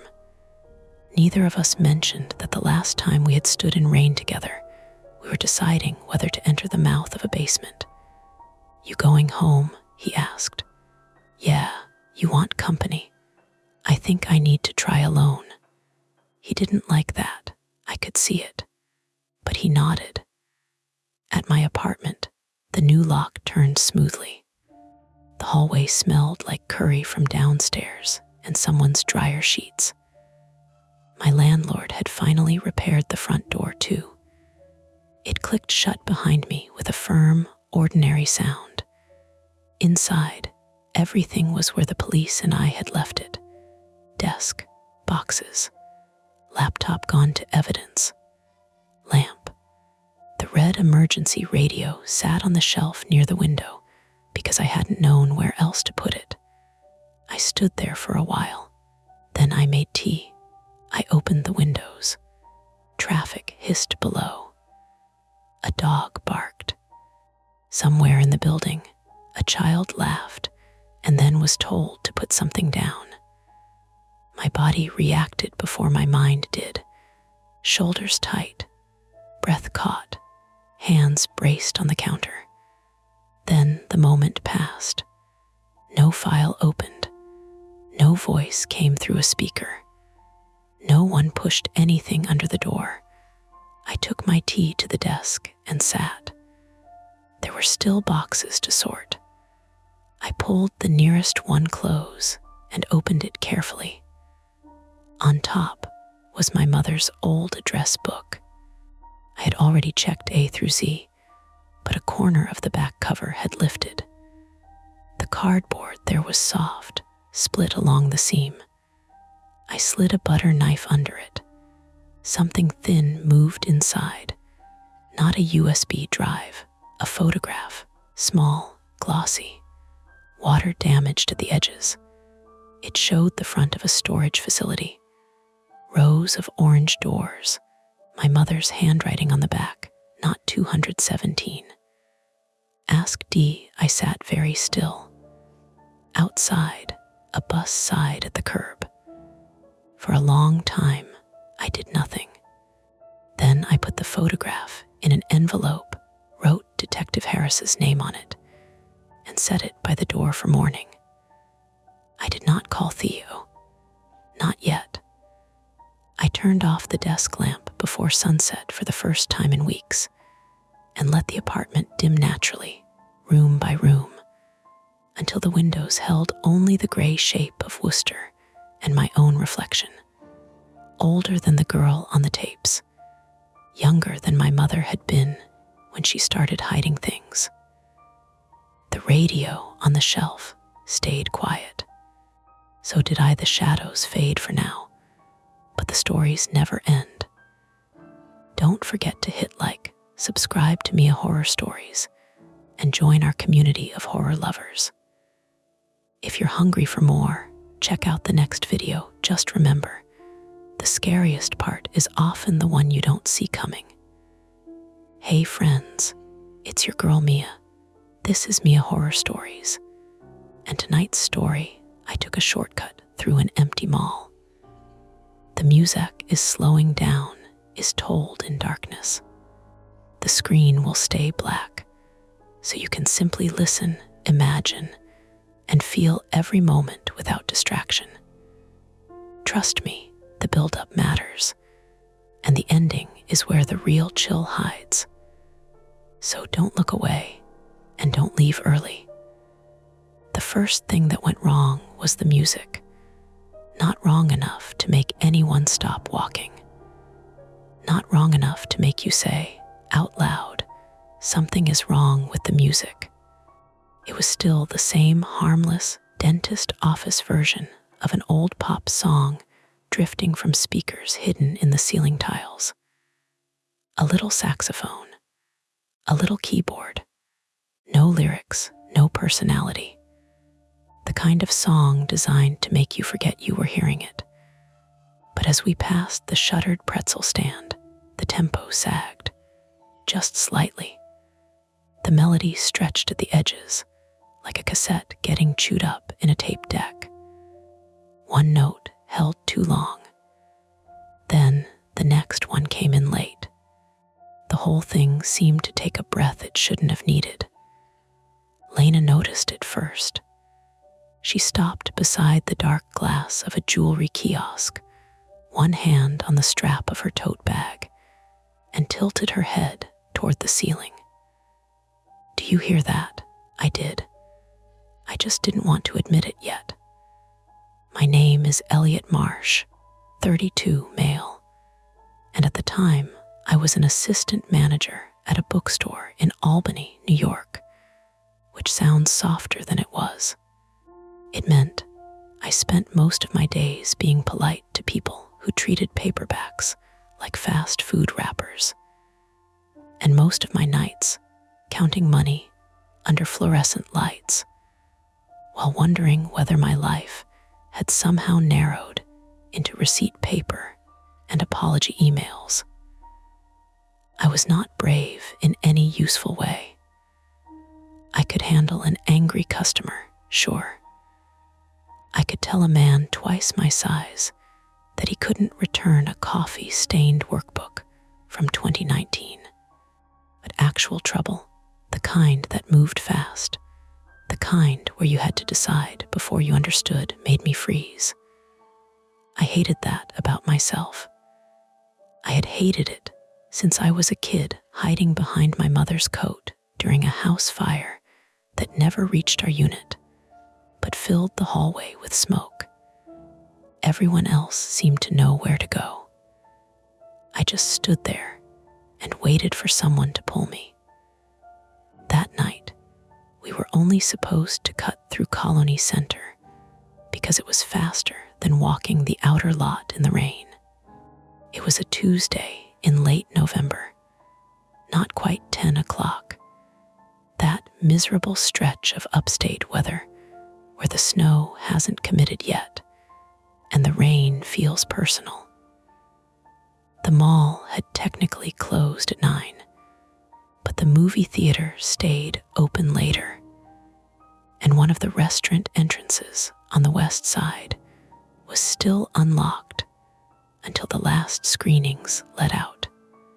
Lena and I had left our cars near the old Sears end because we had met after work for mediocre pad thai at a place across Wolf Road, then decided to walk through the mall to avoid circling the parking lots in cold rain.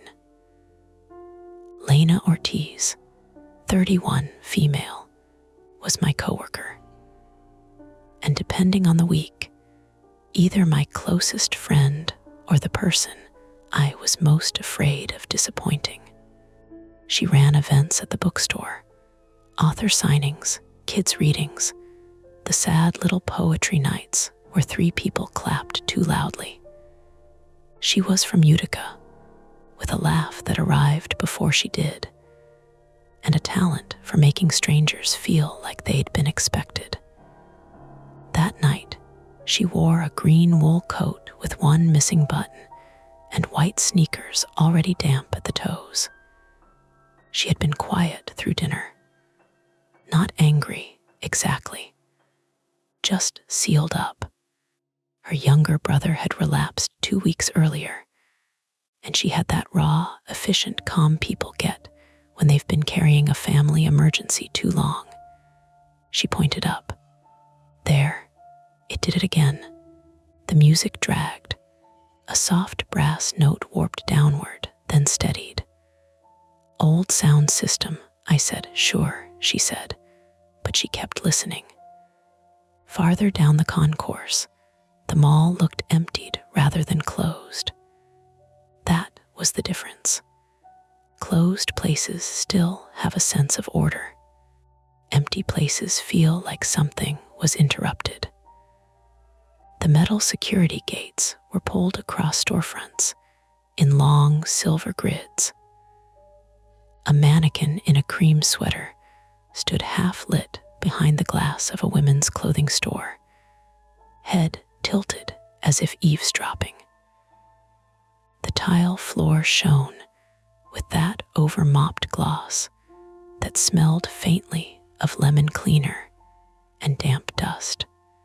In the center court, an artificial Christmas tree rose 3 stories under the skylight, its lights glowing blue-white in loops that reflected in the black windows above. A few ornaments had turned so their blank backs faced outward.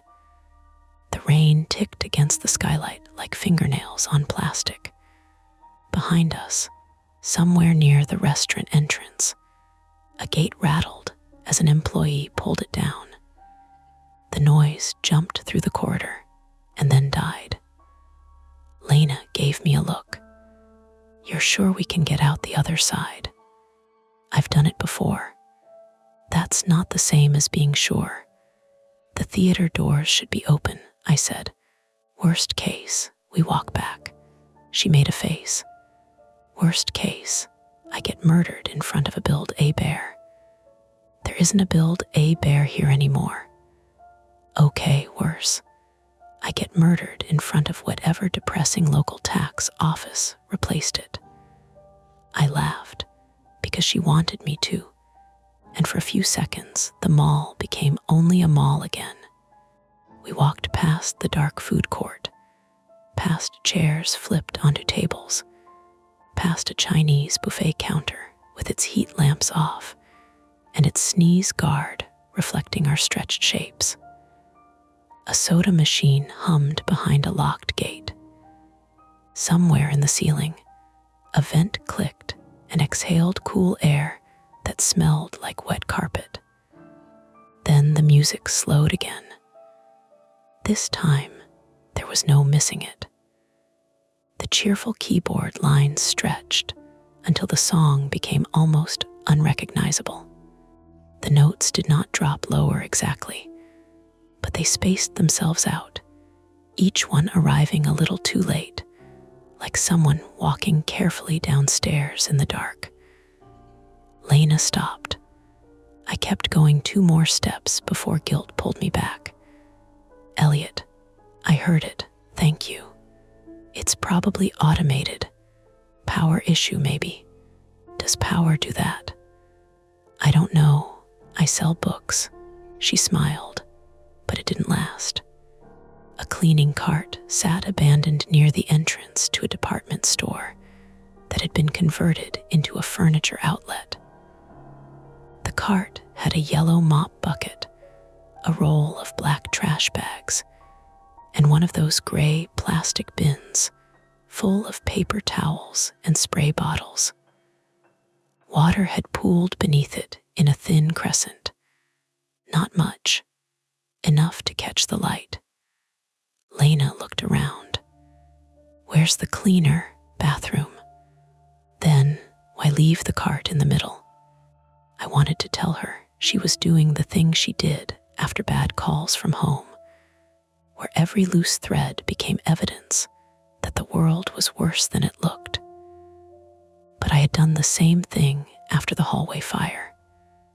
For months afterward, every burnt smell made me check exit signs. Every alarm test turned my hands clumsy. So I said, maybe they're nearby. We listened. The music breathed over us, slower now than when we'd entered, though maybe that was my imagination adjusting to Lena's worry. There were other sounds too. The low electrical buzz of storefront signs left on after closing, rain ticking overhead, the distant, muffled thud of something being moved in a service corridor. Normal mall sounds. After hour sounds. Then a man said, "You two need to head out." Lena flinched. I turned so fast my shoe squeaked. He stood outside a sporting goods store 20 yards behind us, one hand resting on the handle of a push broom. He was broad through the shoulders, with a shaved head, a gray security jacket, and the tired posture of someone whose shift had outlasted his patience. Marcus Vale, 46, male, was mall security, though he carried himself less like a cop and more like a substitute teacher who had already broken up 3 fights that day. His badge said Vale in blue block letters. He had a small radio clipped to his shoulder and a paper coffee cup in his other hand. There was a faded Yankee sticker on the cup, peeling at the edge. "Sorry," I said. "We're just cutting through to the theater side. Mall's closed. The doors by the theater are still open, right?" Marcus looked past us, down the corridor toward the Christmas tree and the dim length beyond. For half a second, something tightened around his eyes. Then he said, "They should be." Lena caught it too. "Should be." He took a sip of coffee. "They've been having problems with the locks." "What kind of problems?" I asked. "Electronic kind." "Great," Lena muttered. Marcus shifted the broom from one hand to the other. "You parked west lot, near the old Sears," I said. "Then you came the wrong way." "We came from dinner," Lena said. "It's pouring outside." "Yeah, I noticed." His tone softened a little. "Look, best thing is turn around and go back out the restaurant entrance." Behind us, far down the corridor, something clanged. Not loud, not dramatic. A single metallic hit, followed by a rolling sound like a coin spinning out on tile. All 3 of us looked. The concourse stretched empty beneath the holiday lights. The music continued, syrupy and slow, each note wobbling through the ceiling speakers. Marcus lifted his radio. "Dale, you still by service 3?" Static answered him. He pressed the button again. "Dale." A burst of white noise came out of the speaker, then a voice, chopped into pieces. "Back gate, hold on, say again." More static. Lena leaned toward me and whispered, "I hate this." "Probably bad reception," I whispered back. "Stop making things probably." Marcus turned down the radio volume but kept it in his hand. "You folks stay here." That was the exact sort of sentence that made my stomach fold in on itself. Stay here. Wait, let someone else check. Safe in theory, awful in practice. He started toward the sound. Lena said, "Are you going alone?" Marcus gave her a look over his shoulder. "That is generally how checking things works. You just said the locks are having problems." "Locks don't jump people, ma'am." "No, but people do." He didn't have a quick answer to that. Another figure appeared near the food court, stepping out from behind the dark shape of a closed smoothie stand with a lanyard bouncing against his chest and a phone pressed to his ear. Caleb Price, 24, male, was the assistant manager at the multiplex attached to the mall. He was tall and narrow, with curly blonde hair tucked under a black theater cap, and the permanent, anxious politeness of someone used to explaining why showtimes changed. His theater polo was half untucked, and he held a ring of keys big enough to pull his belt downward. When he saw Marcus, he lowered the phone. "Vale," he called, You getting radio drops too? Marcus stopped. Where's Dale? I thought he was with you. No. Caleb looked toward the service corridor behind the food court. He said he was checking a stuck gate near JCP. That was like 10 minutes ago. There is no JCP anymore, Lena said quietly. Caleb heard her anyway. Sorry, habit, the empty anchor space. Marcus rubbed his thumb along the side of his coffee cup until the cardboard dented. You see anyone else inside? Just them. Caleb nodded toward us. And maybe Janine from custodial, but her cart's out by the furniture store, and I didn't see her. Lena and I looked at the cart at the same time. The music above us slowed another notch. The melody, whatever song it had once been, now sounded like a music box running out of spring. A pleasant little tune being forced to crawl. Caleb glanced up. What the hell is that? Marcus said. Building system's been acting up. Since when? Since tonight. I almost said something comforting, something useless, but the words stayed behind my teeth. The lights flickered. Not all of them. Just the recessed ceiling lights above the corridor ahead of us, 3 panels blinking in sequence. 1, 2, 3, then steady again. Lena grabbed my sleeve. Hard, Elliot, I know. You don't know anything. She was right, and that annoyed me more than it should have. Marcus took 1 step toward the service corridor. Caleb took 1 step toward him. Then the mall's public announcement system clicked. The sound made everyone freeze. It was the little burst of static before an announcement. The same sound that came before reminders about closing time or lost children or holiday sales. A woman's recorded voice began, too slow. Attention, shoppers. The pause stretched. The 4 of us stood under the bright, fake winter of the Christmas display, listening to a message meant for a crowd that was no longer there. The mall will be closing in 15 minutes, Caleb frowned. That should have played at 8:45. The voice continued, each word separated by a thin electronic hiss. Please bring your final purchases to the register. The message cut off mid-sentence. Then the music resumed, even slower. Marcus exhaled through his nose. All right, everybody to the theater exit. I thought you said turn around, Lena said. I changed my mind. Why? Because the restaurant entrance might be locked by now and the theater staffed. Caleb shook his head.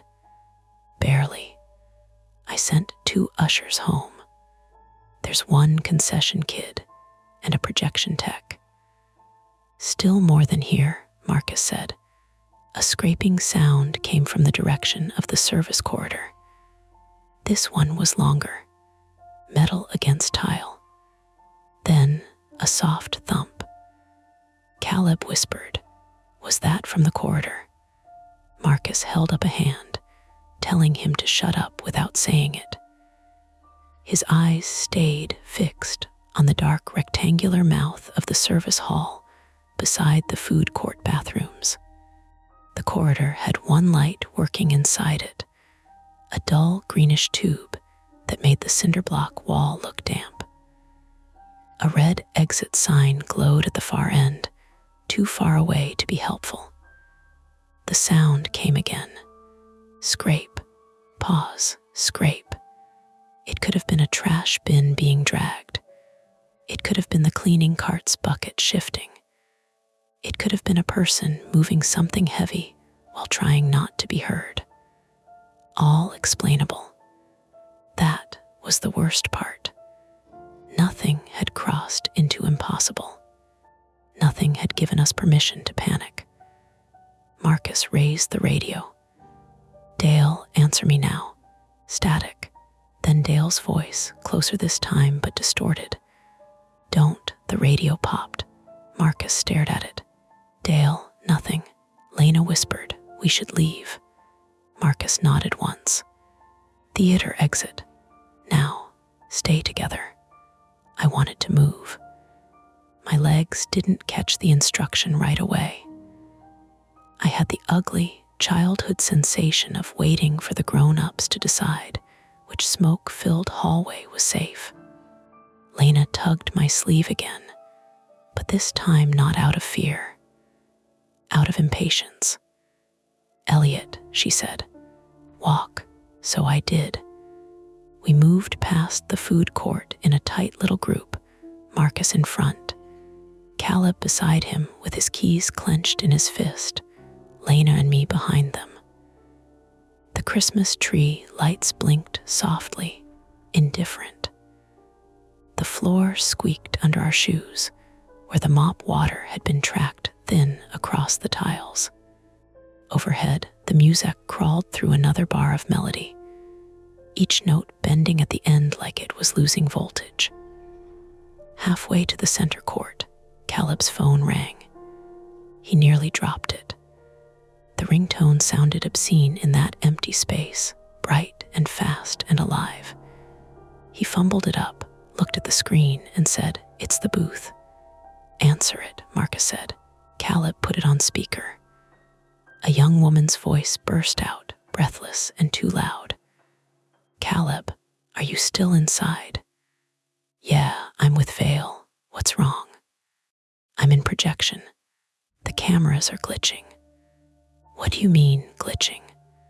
"I mean camera 2 is looping, camera 4 is black, and the one by the west corridor keeps showing somebody walking past the pretzel stand." We all looked back. The pretzel stand was far behind us now, its striped sign dim, its glass case empty except for a tray of salt crumbs. Nobody was there. Caleb said, "Maya, we just came from there." "I know," she said. "That's why I'm calling." Maya Lind, 26, female, was the projection technician at the multiplex, though I only knew her then as a frightened voice coming through a phone speaker. She sounded practical, not hysterical, like someone trying very hard to describe a problem without making it bigger than it was. Behind her voice came the faint whir of equipment fans, and beneath that, the tinny echo of movie dialogue from a theater monitor. Marcus took the phone from Caleb without asking. "Maya, this is Vale. Anyone behind us right now?" A pause. The music overhead dragged itself into the next phrase. Maya said, on the camera, "Yes." Lena's hand found mine. Marcus kept his voice even. "How many?" "One. Can you describe them?" She stopped. "The feed is bad. They're moving weird because it's skipping. Male, female, I can't tell. Distance." Another pause. Then Maya said, much more quietly, closer than before. We all turned. The concourse behind us was empty. Rain tapped the skylight. The cleaner smell hung low to the floor. Somewhere in the building, a gate rattled in its track, then stopped. I squeezed Lena's hand too late, after she had already squeezed mine. Marcus looked from the corridor behind us to the theater entrance ahead. The theater was visible now beyond the center court, its neon sign still lit, its glass doors glowing with lobby light. Safe, or at least safer looking. People, phones, exits, the normal world. But between us and that lobby, to the right of the Christmas display, the service corridor yawned open. From inside, it came a sound that did not belong to music or machinery. A man coughed. Once, wet, controlled, and close enough that all of us heard the effort he made to keep it quiet afterward. Marcus lowered his radio. Caleb whispered, "That could be Dale." Lena shook her head. "Or not." Marcus stood with his shoulders squared, staring at the service corridor. At the moment, his tired mall cop patience thinned, and underneath it was something harder, but not fearless. He was doing the math. Theater ahead, possible injured coworker to the right. Unknown person behind us on a camera feed that may or may not be looping. Locks acting up, radios unreliable. The music slowed again. The song bent so badly it almost stopped. Marcus looked back at us. "Hear S what we're going to do," he said. "You three go straight to the theater." I checked the corridor for Dale. "No," Lena said immediately. It wasn't a question. It should be. Caleb's phone crackled in his hand. Maya's voice came through faintly. "Caleb, what's happening?"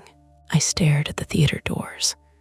Bright, open, maybe 30 seconds away if we walked fast. Then I looked at the service corridor. The greenish light inside it flickered once, showing a smear of water on the floor and something dark near the wall that might have been a dropped glove, or a hat, or nothing at all. Marcus took one step toward it. Lena didn't move toward the theater. Neither did Caleb. And because they didn't, I didn't either. That was the choice, though nobody said it cleanly. We could go toward the light and leave Marcus to follow the cough alone, or we could step into the service corridor with him and pretend that 4 nervous people made the dark any less dark. The music above us held one bright note until it trembled.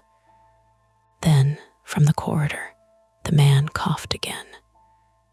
This time, after it, someone whispered, "Don't come in. Don't come in." The whisper had a ragged edge to it, like the words had been dragged over a dry throat before they reached us. Nobody moved. For a second, all 5 of us were held in place by that one sentence. Marcus halfway turned toward the service corridor, Caleb with his phone glowing in his hand, Lena gripping my sleeve so tightly I could feel the pressure through my coat, and me doing what I had always been best at in emergencies, standing there, waiting for someone else to become certain. The music overhead trembled on the last note, then slid into the next line of the song at half speed. It wasn't creepy in the movie way. It was worse because it was still cheerful, still trying to be pleasant. The saxophone warbled through the ceiling like it had been left out in the cold. Marcus lifted his radio again. "Dale," he called into the corridor, not through the radio this time. His voice was low and firm. "That you?" No answer. Caleb whispered. That sounded like him. "You sure?" "No," Caleb said. "I mean maybe. I've heard him cough like that. He smokes behind loading." Lena leaned toward me. "We should call 911. That snapped me into something useful. Small, mechanical, phone, emergency. I dug mine out of my coat pocket with fingers that already felt thick and clumsy. No bars, not one. I stared at the upper corner of the screen like I could bully it into changing. "Nothing," I said. Lena pulled out hers. "Same." Caleb held up his phone. "I had signal a minute ago." Maya's voice came through his speaker, clipped by static. "Caleb, you still there?" "Yeah," he said quickly. "Can you call 911 from the booth?" "I tried the landline for Marcus before I called you. It rings dead." Marcus turned sharply. "You tried the office line. Security office and theater office," Maya said. "Both dead. My cell has 1 bar if I stand against the south wall, but it keeps dropping." "Try again," Marcus said. "Tell them possible injured employee, Colony Center, service corridor by food court. Tell them access through theater entrance. I'm trying. Her voice cut out on the last word. Caleb looked at his screen. Call dropped. The corridor coughed again. Not the man this time. The building. A dull mechanical shudder came from somewhere beyond the greenish light, followed by a thump that passed through the floor under my shoes. The kind of sound made by a large system stopping badly. Elevator machinery, rolling fire doors, an air handler choking off. The smell changed too. Beneath lemon cleaner and old pretzel salt, something hot and dusty drifted out from the service hall, like a vacuum belt burning. Marcus said, "Back up." We did. A red light began to flash inside the corridor. Not a fire alarm strobe exactly, but something mounted low on the wall near the first bend. It pulsed once every few seconds, smearing the cinder block in brief washes of red. Caleb stared at it. That's the service gate indicator. What does that mean? Lena asked. It means a gate S coming down or jammed. Which gate? Caleb swallowed. Depends. Marcus swore under his breath. What? I asked. He didn't look at me. There are fire shutters in the back passages. They drop if the system thinks there's smoke or if someone triggers the emergency close. Is there smoke? Lena asked. Smelled the air. No smoke, not really. Just hot dust, wet tile, cleaning fluid. Maybe, Marcus said, could be electrical. Lena laughed once, sharp and humorless. That's not better. Then the PA clicked again. The old woman's recorded voice did not return. Instead, a tone sounded from the ceiling speakers. 3 flat beeps. Then a different voice, automated and male, said, "Security alert. Please proceed to the nearest exit." Caleb went pale. Marcus looked at him. That automatic. Oh, Caleb said. The beeps repeated. "Security alert. Please proceed to the nearest exit." The words echoed down the empty concourse and came back softened from the dark storefronts. In the jewelry kiosk glass, I saw us reflected in fragments. Marcus's broad back, Lena's white sneakers, my own face looking longer than it should. Then every metal security gate in the row behind us rattled, not opening, dropping another inch. The sound traveled storefront to storefront, a shivering metal wave. Lena flinched. No, we're leaving, Marcus nodded. Theater, now. He reached for Caleb's shoulder and pushed him toward the lobby lights. That should have been the end of it. That should have been the moment we stopped debating and went where there were doors and people and outside air. But the corridor whispered again. This time it was "Don't come in." It was, "Help me." 2 words, hoarse, male. Close enough that none of us could pretend we hadn't heard. Caleb stopped so abruptly, I nearly stepped on his heel. "Dale," he said. Marcus's jaw worked. Lena said, "Marcus, no. If he's in there and a shutter drops, he could be trapped." "Then we call from the theater," she said. "We get help." "The theater phones are dead," Caleb said. "Maya has a cell. Maya has half a bar." I could hear myself breathing too loudly. It embarrassed me, even then.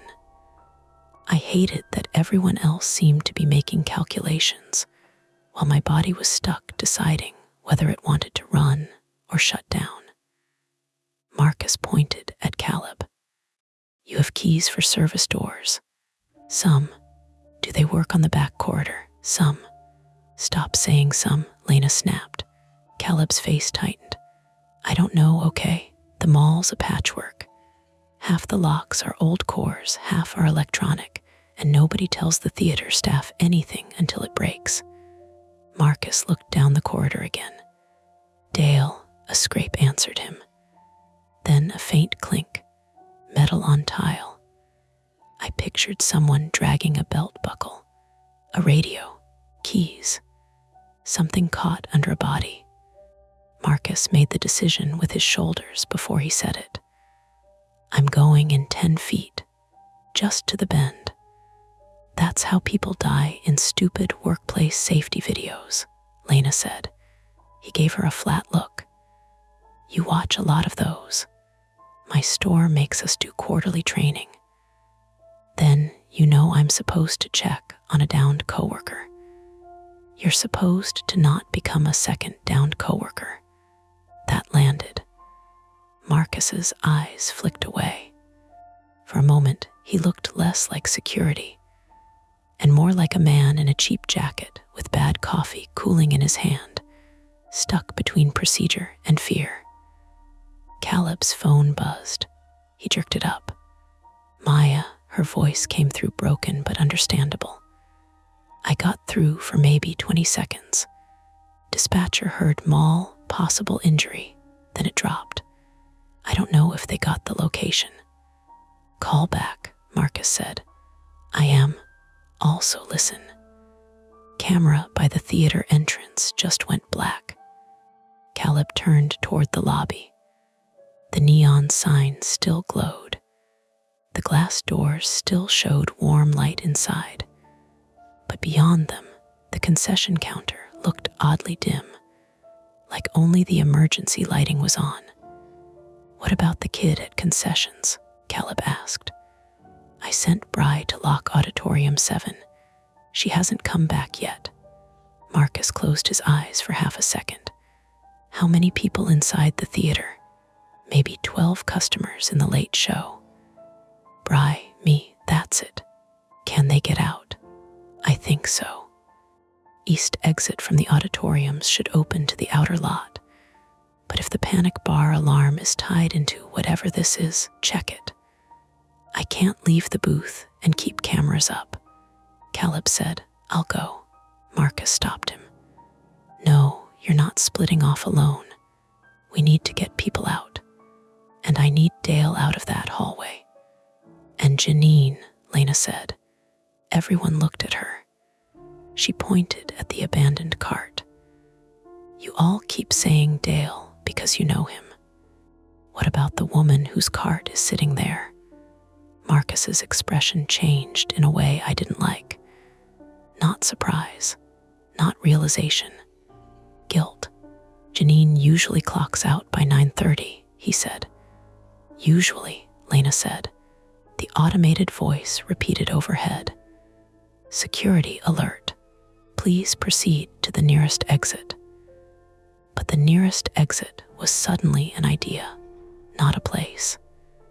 The restaurant entrance behind us might have locked.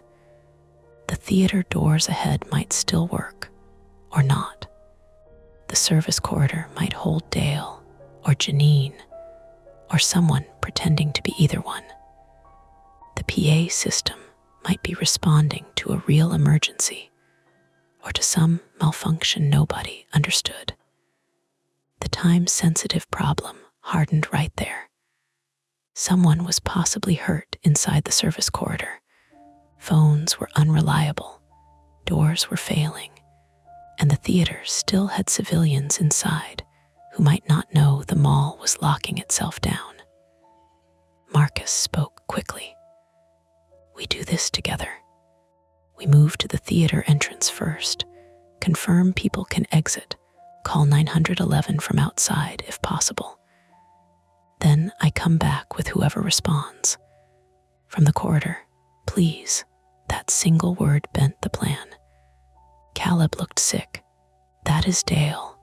You don't know that, Lena said. I know his voice. You said maybe. I know it now. Lena turned to me. Say something. I opened my mouth. Nothing useful came. Her face changed, not into anger exactly. Worse. Disappointment sharpened by fear. Elliot. I heard my name the way I'd heard it years before in that smoke-filled hallway, my mother saying it from somewhere ahead of me while I stood frozen beside the laundry room door. Elliot, come on, move, a command and a plea. I looked at the corridor, then at the theater, then at the wet crescent under the cleaning cart, catching the flashing red light. We need something to keep the shutter from dropping, I said. Everyone stared at me. It wasn't heroic. It was barely even a thought, but it was something. Marcus looked at the cart. Mop handle, too weak, Caleb said. Those shutters are heavy. The cart itself, Lena said. Marcus nodded once. If we go to the bend, we take the cart. Wedge it under any gate that starts dropping. I felt a small, dangerous relief.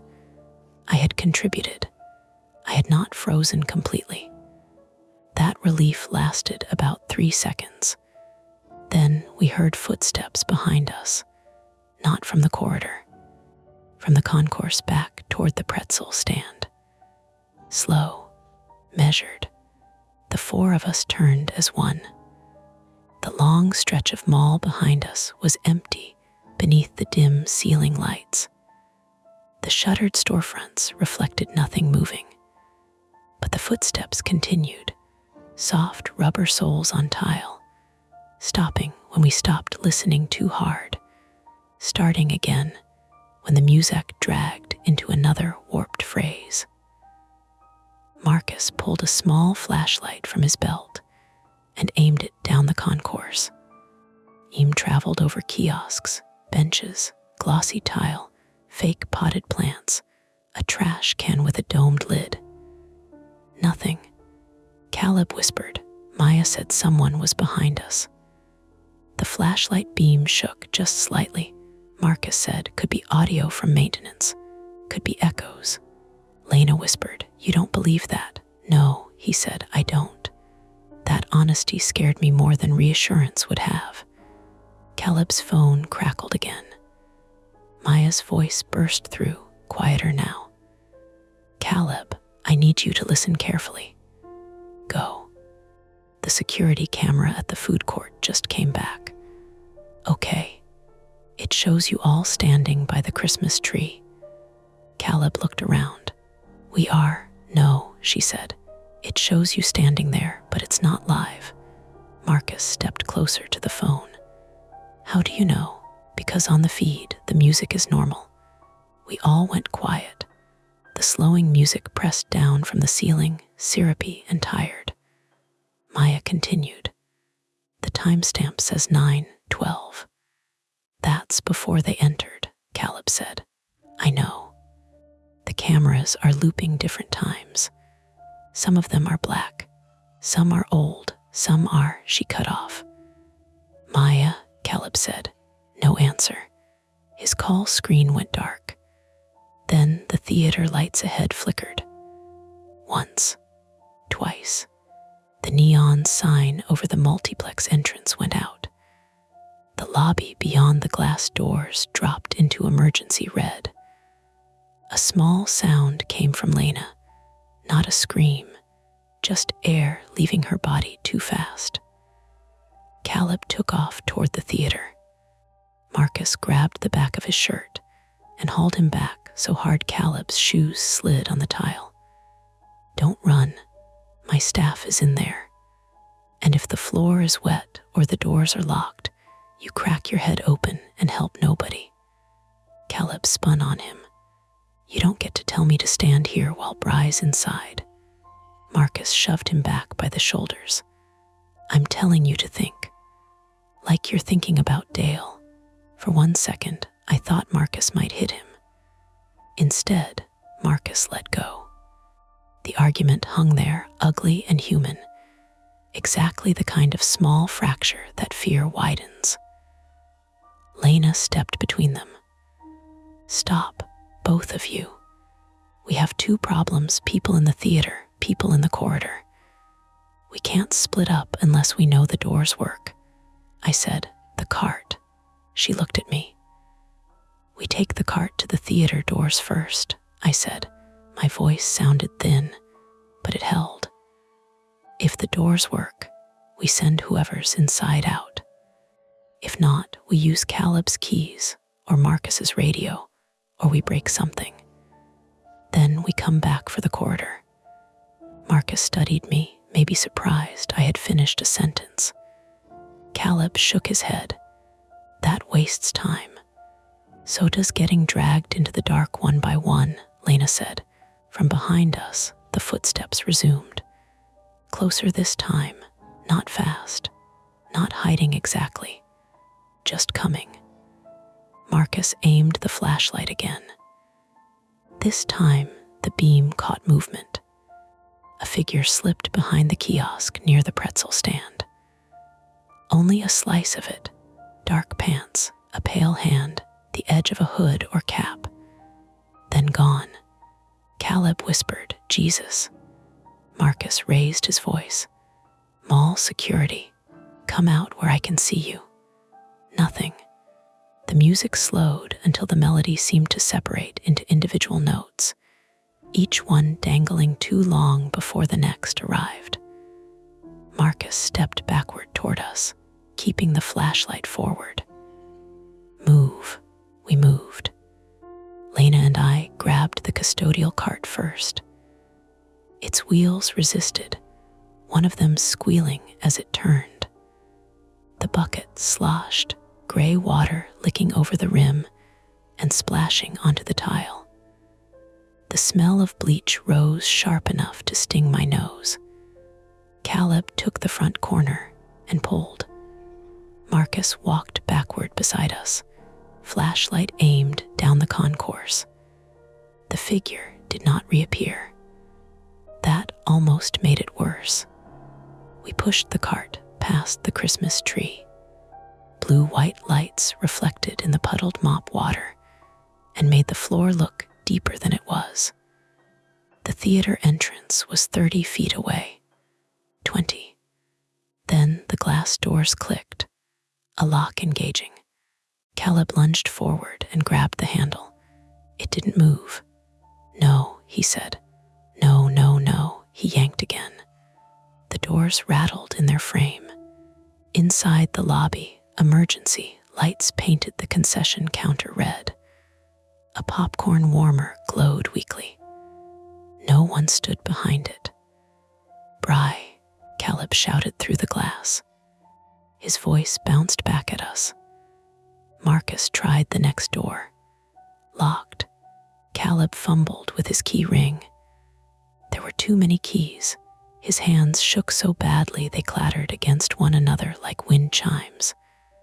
"Which one?" Lena asked. "I don't hold on." The PA clicked again. 3 beeps. But this time the warning played slower, the voice thick and stretched. "Security alert" behind us. The service corridor's red indicator flashed faster. Marcus looked over his shoulder. Oh, hell. A metal shutter had begun descending across the service corridor entrance. It moved slowly, but with steady mechanical certainty, a ribbed steel curtain lowering from a slot above the opening. 3 feet down already. 4. The greenish light inside flickered behind it. From beyond the shutter, a man shouted. Not whispered, shouted. "Help, Dale," Caleb mouthed. Or maybe he said it. I couldn't hear over the grind of the shutter motor. Marcus ran for the corridor. Lena shouted, "Marcus." He didn't stop. There it was, the choice turning into no choice. The theater doors were locked, the people inside possibly trapped, and the service corridor was sealing with at least one person on the wrong side of it. Caleb found a key and jammed it into the theater door. It wouldn't turn. "Wrong key," he gasped. The shutter dropped another foot. Marcus reached it and threw his shoulder against the bottom edge, trying to slow it. The steel kept coming. He grunted, boots slipping on damp tile. "Cart," he yelled. I looked at Lena. She looked at me. My body wanted to stay by the bright glass doors. It wanted the illusion of the lobby, the popcorn warmer, the normal exit that refused to open. wanted someone else to run toward the grinding metal and the voice calling from behind it. But Lena was already pushing the cart, so I pushed too. We shoved it hard across the slick tile. The bad wheel screamed. The mop bucket tipped, spilling dirty water in a wide fan behind us. The shutter was waist high when we reached Marcus. Under, he barked. We rammed the front of the cart beneath the steel curtain. For half a second, it worked. The shutter hit the cart's metal frame and stopped with a heavy, vibrating clang. The motor strained overhead. The cart buckled but held. Inside the corridor, beyond the half-blocked opening, the red light pulsed over the cinder block walls. Something lay on the floor near the bend. A radio. Marcus dropped to one knee and reached through the gap. Dale. A hand appeared from around the bend. Not enough of a person. Just a hand, palm down, fingers splayed against the wet floor. Caleb made a sound like he'd been punched. Then the lights in the concourse went out. Not all the way. Emergency lighting kicked in after a breathless pause, red and low, turning the mall into a place made of exit signs and reflections. The music stopped too. For one glorious second, the slowed tune vanished. Then it came back through the speakers, slower than before, warped almost beyond recognition. And from somewhere behind us, in the darkened concourse, the footsteps started running. The footsteps came at us from the dark concourse. Fast. Rubber soles slapped tile, echoing off the shuttered storefronts, so the sound seemed to split and come from both sides at once. Marcus had one knee on the floor, one arm shoved under the half-dropped steel curtain, reaching toward the hand inside the service corridor. Caleb was at the theater doors behind us, still rattling keys against a lock that would not turn. Lena and I were bent over the custodial cart, holding it in place beneath the shutter, while its metal frame groaned under the pressure. Nobody had a spare hand for whatever was running toward us. "Move," Lena shouted. I looked over my shoulder. A shape burst out from behind the kiosk near the pretzel stand. Dark hoodie, head down, something in one hand. For a clean, awful second, I thought it was a knife. Marcus let go of the shutter and swung his flashlight up, the beam catching the figure full in the face. It was a girl, not a child, not quite. Young, wide-eyed, mascara smeared from crying or rain or both. She skidded when she saw us, both hands flying up, and the thing in her right hand flashed silver keys. "Don't," she screamed. "Don't hit me." Caleb's whole body sagged.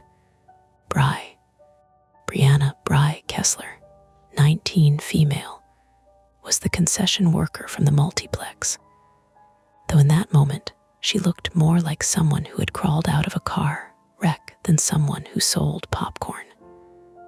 She was from Latham, a college freshman taking night shifts for extra money, with a black theater polo half zipped under a puffy jacket and a name tag hanging crooked at her chest. One knee of her jeans was torn open, and a bright scrape ran down her shin. She had lost one shoe. "Bry, what happened?" Caleb asked. She tried to answer, but breath came first. Hard, shallow pulls. The cart lurched. The shutter dropped another inch, crushing deeper into the metal frame. A sharp pop came from one of the cart's front supports. Marcus snapped, "Hold it."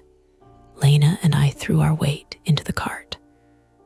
My palms slid on the wet plastic handle.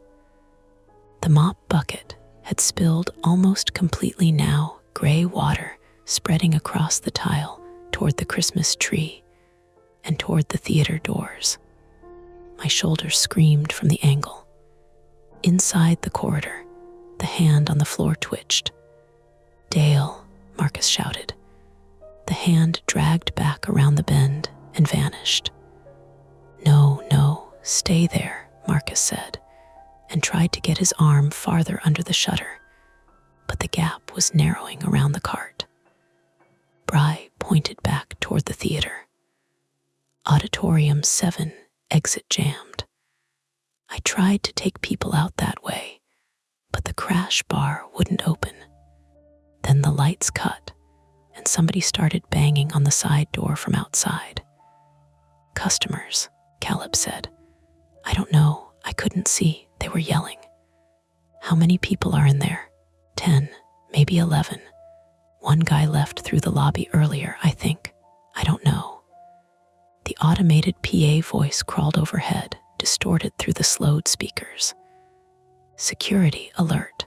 Then the music bled through it again, as if two systems were fighting for the same wires. Marcus stood, breathing hard. "First attempt. We pull Dale through before this thing folds the cart." "I can fit," Bry said suddenly. Everyone looked at her. She wiped her nose with her sleeve. "I'm smaller. I can get under." "No," Caleb said immediately. "You're not my dad. You're bleeding. It's my knee." Marcus measured the gap. The shutter was pressing into the cart at about thigh height, leaving a crawl space below the bent frame and above the tile. It was maybe 18 inches. Less where the cart had twisted. Lena said, "If it gives while she's under there." "I know," Marcus said. "I can do it," Bry insisted, but her voice shook so badly that the words came apart. I looked at her bare sock on the wet tile. The toes had already gone gray with dirty water. "No," I said. That surprised me almost as much as it surprised Caleb. I swallowed. "She's hurt. And if we need someone small, Lena's smaller than me, but she shouldn't either because..." "Because what?" Lena said. "Because I'm the one who suggested the cart." That wasn't logic. It wasn't courage exactly. It was guilt wearing a better coat. Marcus looked me up and down. "You're not fitting through that gap." "I don't need to. I can reach farther than Bry." Lena said my name once, quietly, not stopping me, marking the moment. I dropped to the floor before I could rethink it. The tile was cold through my jeans and slick with mop water. My right hip hit a scattering of salt crumbs from somewhere, gritty and absurd. I lay flat, turned my head sideways, and pushed my arm under the cart frame toward the corridor. The smell under there was metallic and wet. Hot dust from the service hall, bleach from the spilled bucket, something else too, sour and human. "Dale," I called, my cheek pressed to the tile. "Can you hear me?" A groan came from around the bend. Marcus crouched beside me, holding the flashlight low. The beam cut under the shutter and showed the first stretch of the service corridor. Cinderblock walls, a gray door marked employees only, a red indicator flashing above a control panel, the dropped radio lying near the bend, and dark streaks of water trailing across the floor from somewhere deeper in. Not blood, water. I told myself that twice. I stretched until my shoulder burned. My fingers brushed the radio. I hooked it and dragged it back. Not Dale, just the radio. First attempt failed almost immediately. Marcus took the radio, checked it, and swore. Batteries cracked. The shutter motor growled above us. The cart frame bent another fraction. Lena grabbed the back of my coat and hauled. Out, I slid back just as the cart gave a sudden metallic shriek. The shutter dropped maybe 2 more inches before catching again. My left hand was still under it. For one bright flash of pain, steel kissed the back of my knuckles and scraped them open. I yanked free. "Elliot." Lena grabbed my wrist. "I'm okay. You're bleeding." I looked. She was right. 3 lines had opened across my knuckles, shallow but ugly, filling with red before thinning in the dirty water on my skin. Marcus didn't waste sympathy. "We can't pull him through. We need to stop the shutter or open a side door." Caleb held up his key ring. "There's an employee corridor from behind the theater concession stand. It connects to the same service spine." "Can we get into the theater?" Lena asked. Caleb's face tightened. "Not through these doors." Bri shook her keys. "I have the side key for trash runs." Caleb stared at her. "Why didn't you say that?" "Because everyone was yelling." A tiny laugh escaped Lena. It sounded almost like panic, and she clapped a hand over her mouth. Marcus pointed. "Where's the side door?" Bri turned and pointed past the theater entrance, along the right-hand wall where the concourse narrowed toward the restrooms and a dark arcade that had closed years before. "There's a gray door beside the old photo booth. It goes into the back hall behind concessions." I could map it then. Behind us, the long mall concourse leading to the pretzel stand and restaurant entrance to our left, the food court and the service corridor with the dropping shutter. Ahead, the locked glass theater doors to the right, a narrow side stretch with restrooms, an empty arcade space, and maybe a staff door into the theater back hall. Marcus made the call. We leave the cart. It buys us a minute. We get through the side door, get theater people out, then access service spine from behind concessions. "And Dale?" Caleb asked. "If we can reach the other side of the corridor, we reach Dale." The cart shrieked again. That decided it. We ran. Not far, but running on wet tile in emergency lighting is its own kind of stupidity. My shoes slipped twice. Lena caught my elbow once, and I caught hers the next time. Bri limped badly, her socked foot slapping wetly against the floor, but she kept up by sheer anger. Caleb stayed beside her, one hand hovering like he wanted to help, and knew she might bite him if he tried. Behind us, the shutter motor strained against the cart. Ahead, the narrow side stretch looked worse than the main concourse. The emergency lights did not reach it well. The old arcade space had black paper taped inside its glass, peeling at the corners. The restrooms sat opposite it, doors propped open with yellow caution signs. A family bathroom door stood closed between them. The music slowed further. Individual notes now. A tune disassembled. Bri fumbled with her key at the gray staff door beside the dead photo booth. The photo booth curtain hung half open, showing a cracked vinyl bench and a screen that reflected the red emergency lights. For a second, the screen flickered. A face appeared in it. Lena gasped and slammed backward into me. Marcus raised the flashlight. The face stared from the photo booth screen, pale, mouth open. Then it shifted. Not a face. A poster behind us reflected in the dark glass. An advertisement from the theater lobby visible through the locked doors at an angle. A woman screaming in a horror movie trailer still, her image warped by the booth's dirty screen. "Reflection," Marcus said. Nobody laughed. Bri Bri jammed the key in and twisted. It turned. Second attempt, the side door. It opened 3 inches, then stopped hard. Chain, Bri said. What chain? Caleb demanded. I don't know. Marcus leaned in with the flashlight. A security chain had been looped through the inside crash bar and around a metal pipe bracket. Not standard, not electronic, not malfunctioning, human. Marcus's face changed. That wasn't done by the system, Caleb whispered. Who would chain it from inside?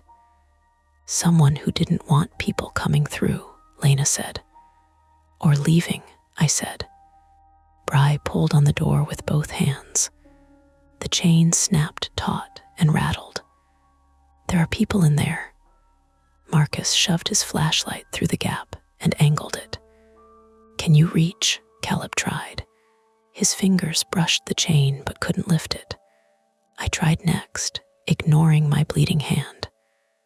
The gap scraped my forearm raw, but the chain sat too far back and too high. Lena dropped to one knee. Move. She pulled one of the wire handles off Bri's keyring, straightened it as much as she could, and hooked it through the door gap. Where did you learn that? I asked. Retail fixtures, she said through her teeth. Everything is held together by wire and spite. She caught the chain once, lifted, lost it, caught it again.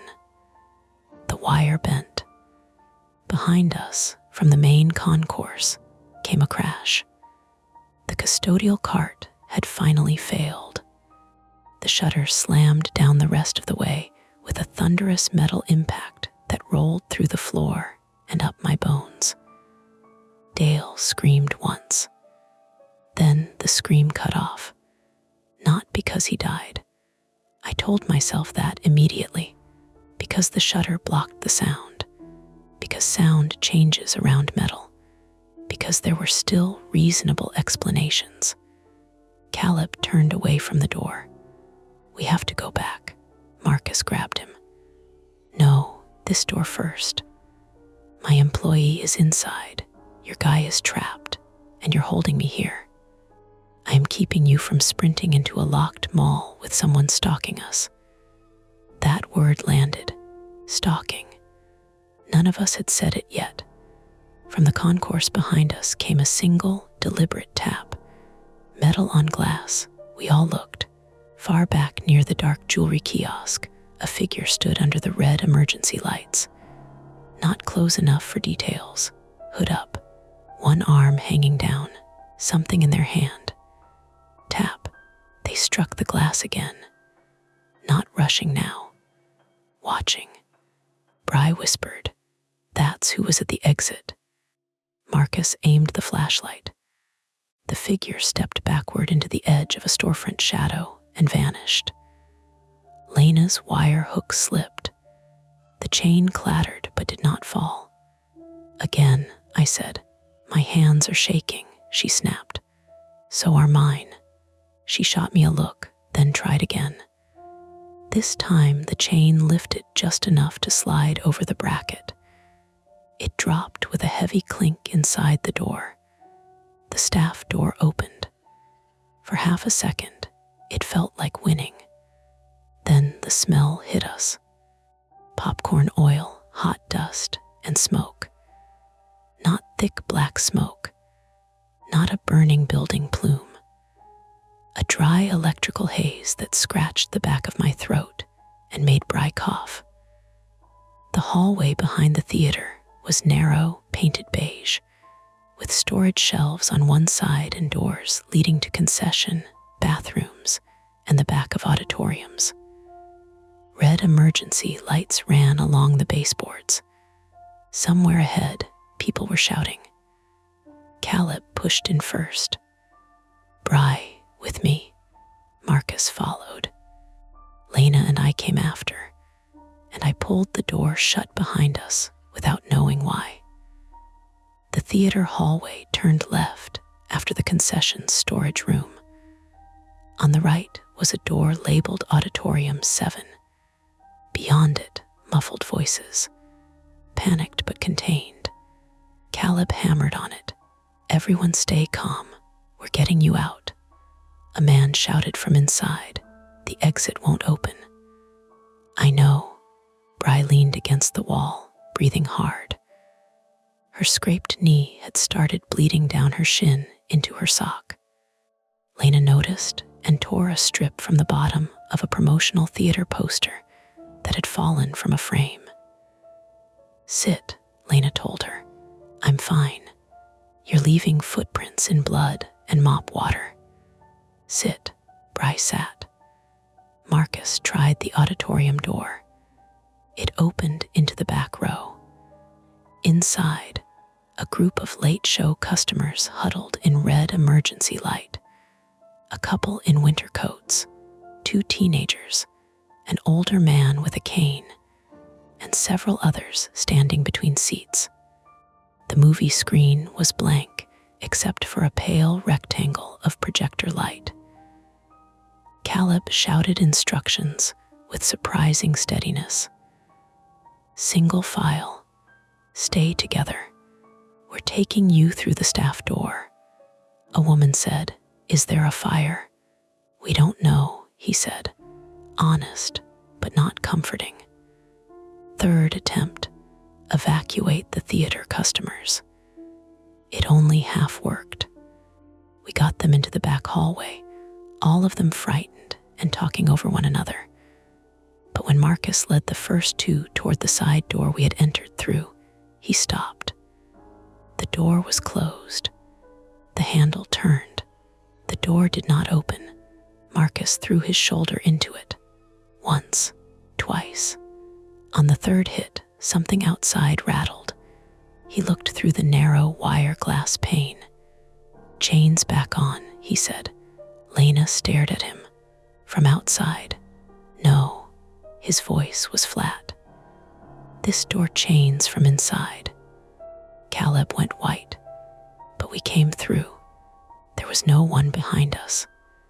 I looked down the hallway, doors, storage shelves, a mop closet, the concession stand entrance, the corridor bend leading deeper toward projection and the service spine. Someone had been inside the theater back hall with us, or they had another way in. The customers started to panic then, not screaming, but surging in small, dangerous movements. Too many bodies in a narrow hallway. The older man with the cane lost balance and bumped into the wall. Bri tried to stand and nearly fell. Smoke haze thickened enough that my eyes watered. Marcus raised both hands. "Listen to me. Everybody back into Auditorium 7. Sit low. Stay away from the side exit. Caleb, is there another way from projection to the roof or loading?" "Projection connects to the mall service spine," Caleb said. "Past booth 2, through a locked fire door." "Keys." Caleb lifted his ring. His hands looked steadier now, but his face didn't. Maya's voice came from somewhere above us, not by phone. "Caleb," a ceiling speaker in the hallway crackled, "theater intercom." "Maya," he shouted, "don't use the projection hall." Static swallowed the rest. Caleb ran toward the bend. Marcus chased him. Lena looked at me. "We can't let them split." So we followed, because the building had stopped giving us choices that didn't involve deeper risk. The back hallway narrowed after the concession storage room and sloped slightly upward toward the projection booths. Posters lined the walls in cheap frames. Half had gone crooked. The emergency lights here were weaker red smears on beige paint. Behind one door, a projector fan whirred. Behind another, something beeped steadily, like equipment complaining to nobody. At the end of the hall, Maya appeared behind a small square window in a metal door marked projection, authorized staff only. She was pale, with dark hair tied in a messy knot, glasses slipping down her nose, and a headset around her neck. She unlocked the door before Caleb reached it and pulled him inside. Maya Lind, 26, female, was now more than a voice. Compact, focused, and visibly terrified in the way competent people get terrified, moving fast so they don't have to feel it yet. She let us in and locked the door behind us. The projection room was hot from equipment. Monitors showed camera feeds, black squares, frozen images, time-stamps that didn't match. One view of the Christmas tree from 9:12, one view of the food court empty at 8:58, one live feed of the theater hallway crowded with customers retreating into Auditorium 7, and one feed from inside the service corridor. Dale was on the floor, alive. He was dragging himself with one arm, leaving a wet streak behind him that was no longer only water. Beside him, near a utility panel, lay Janine. Janine Porter, 58, female, was the custodial worker whose cart we had found, a small woman with gray hair tucked under a navy cap and one shoe missing. On the monitor, she wasn't moving. Marcus leaned close to the screen. "Where is that?" Maya pointed. "Service spine behind the food court. The shutter trapped them on the far side." "What hurt them?" Lena asked. Maya changed cameras.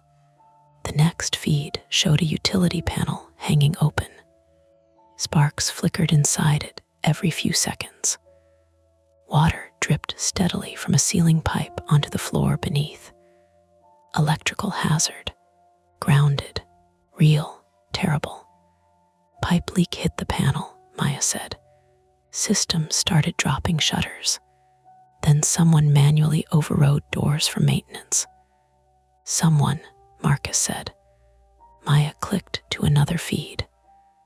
A frozen image appeared, a person in a dark hoodie standing at the mall security desk, face hidden by the camera angle, one hand on the control keyboard. Timestamp, 9:47 p.m. before we heard the whisper, before the theater doors locked, before the shutter came down. Caleb whispered, "Who is that?" Maya shook her head. "I don't know." Behind us, from the projection room door we had just locked, came a soft scrape, a key entering the lock. Maya looked at the door. Caleb looked at the monitors. Marcus reached for the nearest heavy object, a metal film splice tool from a workbench. The key turned once, stopped, turned back. Lena grabbed my bleeding hand, so hard pain shot up my arm. On the monitor showing the theater hallway, the customers were now back inside Auditorium 7. On the monitor showing the side door, the chain hung in place again. On the monitor showing the mall concourse, the route back to the restaurant entrance was blocked by 3 descended shutters. The way we had come was gone. The lock clicked. Maya whispered, "That's not my key." And somewhere overhead, through the same ceiling speakers that had been playing the dying music, a live microphone opened with a soft pop. A man breathed into it once, then said very calmly, "Stay where you are." The voice from the ceiling was not distorted like the music. That was the first thing I noticed, and I hated myself for noticing it.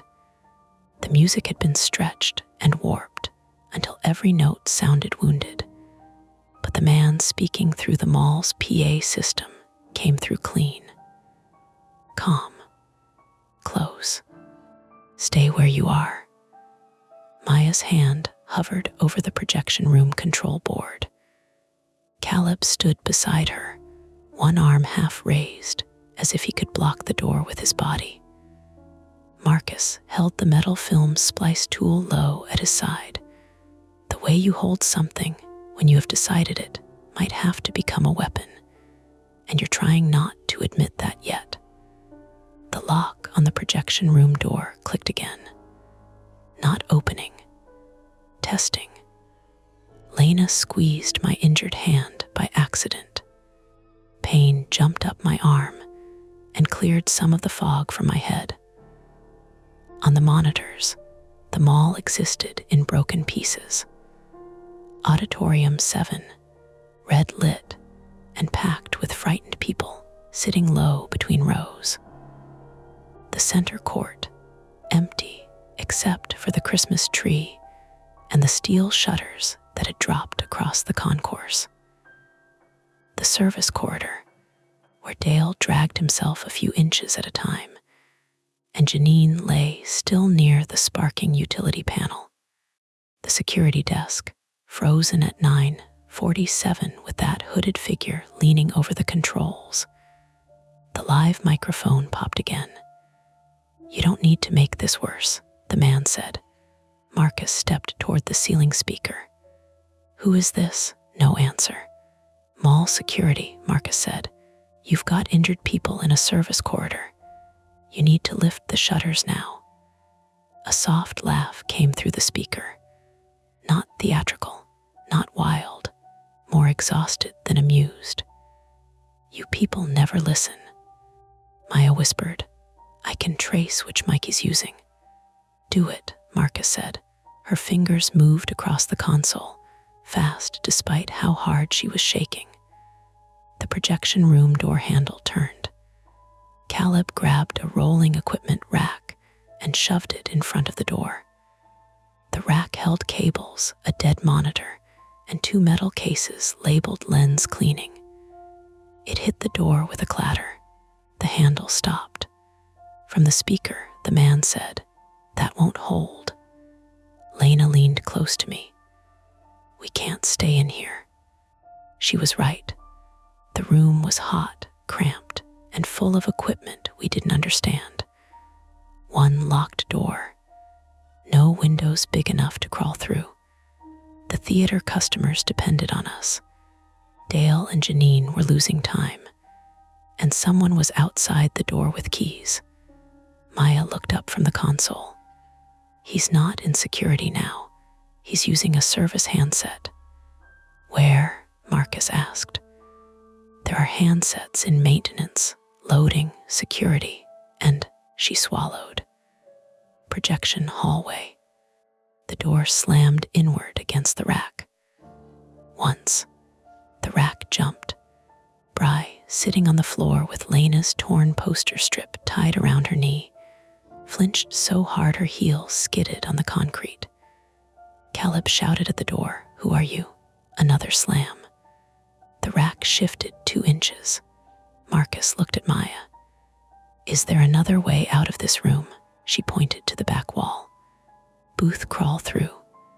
It goes into booth 2, then booth 1, then the old storage stairs. Locked, fire door at the bottom. Maybe alarmed. Maybe chained. I don't know anymore." "That's our route," Marcus said. "Everyone move." The door hit again. The rack tipped. A metal case fell and burst open, scattering cloths and spray bottles across the floor. We moved. Maya opened a narrow service panel behind a stack of film, cans that probably hadn't been used in years. Beyond it was a low passage with exposed conduit, and dust so thick it looked padded. The crawl through wasn't a tunnel exactly. It was a maintenance access between projection booths, waist high and miserable, meant for technicians who had time, light, and no one trying to break in behind them. Marcus went first with the flashlight, then Bry, because she was hurt and needed help from both sides. Caleb guided her bad leg through. Maya followed, then Lena. I went last. The projection room door crashed open as I ducked into the passage. The rack went over. A man stepped into the room. I saw him only in pieces through the narrowing angle. Dark hoodie, gray work pants, wet shoes, a pale jaw under stubble. In his right hand, he held a ring of maintenance keys. In his left, a red-handled fire axe from a wall cabinet. Not raised, just there, like a tool he had selected. I froze. He looked straight at me. His face was ordinary. That was the worst part. Late 30s, maybe. Tired eyes. A small cut above one eyebrow. Someone you would ignore in a grocery store aisle. Elliot. Lena hissed from the passage. The man took one step. My body almost betrayed me. It wanted to do what it had always done. Stop. Wait. Let someone else pull me. Then Marcus's hand reached back through the access tunnel and grabbed my coat collar. Move. He yanked hard enough to bruise my throat. I moved. The axe struck the metal edge of the access panel just as my shoe cleared it. The sound was bright and final, a hard clang that rang through the tight passage and made Bryce sob once ahead of us.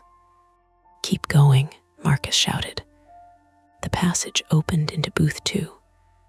We spilled out behind a projector that hummed over a blank auditorium.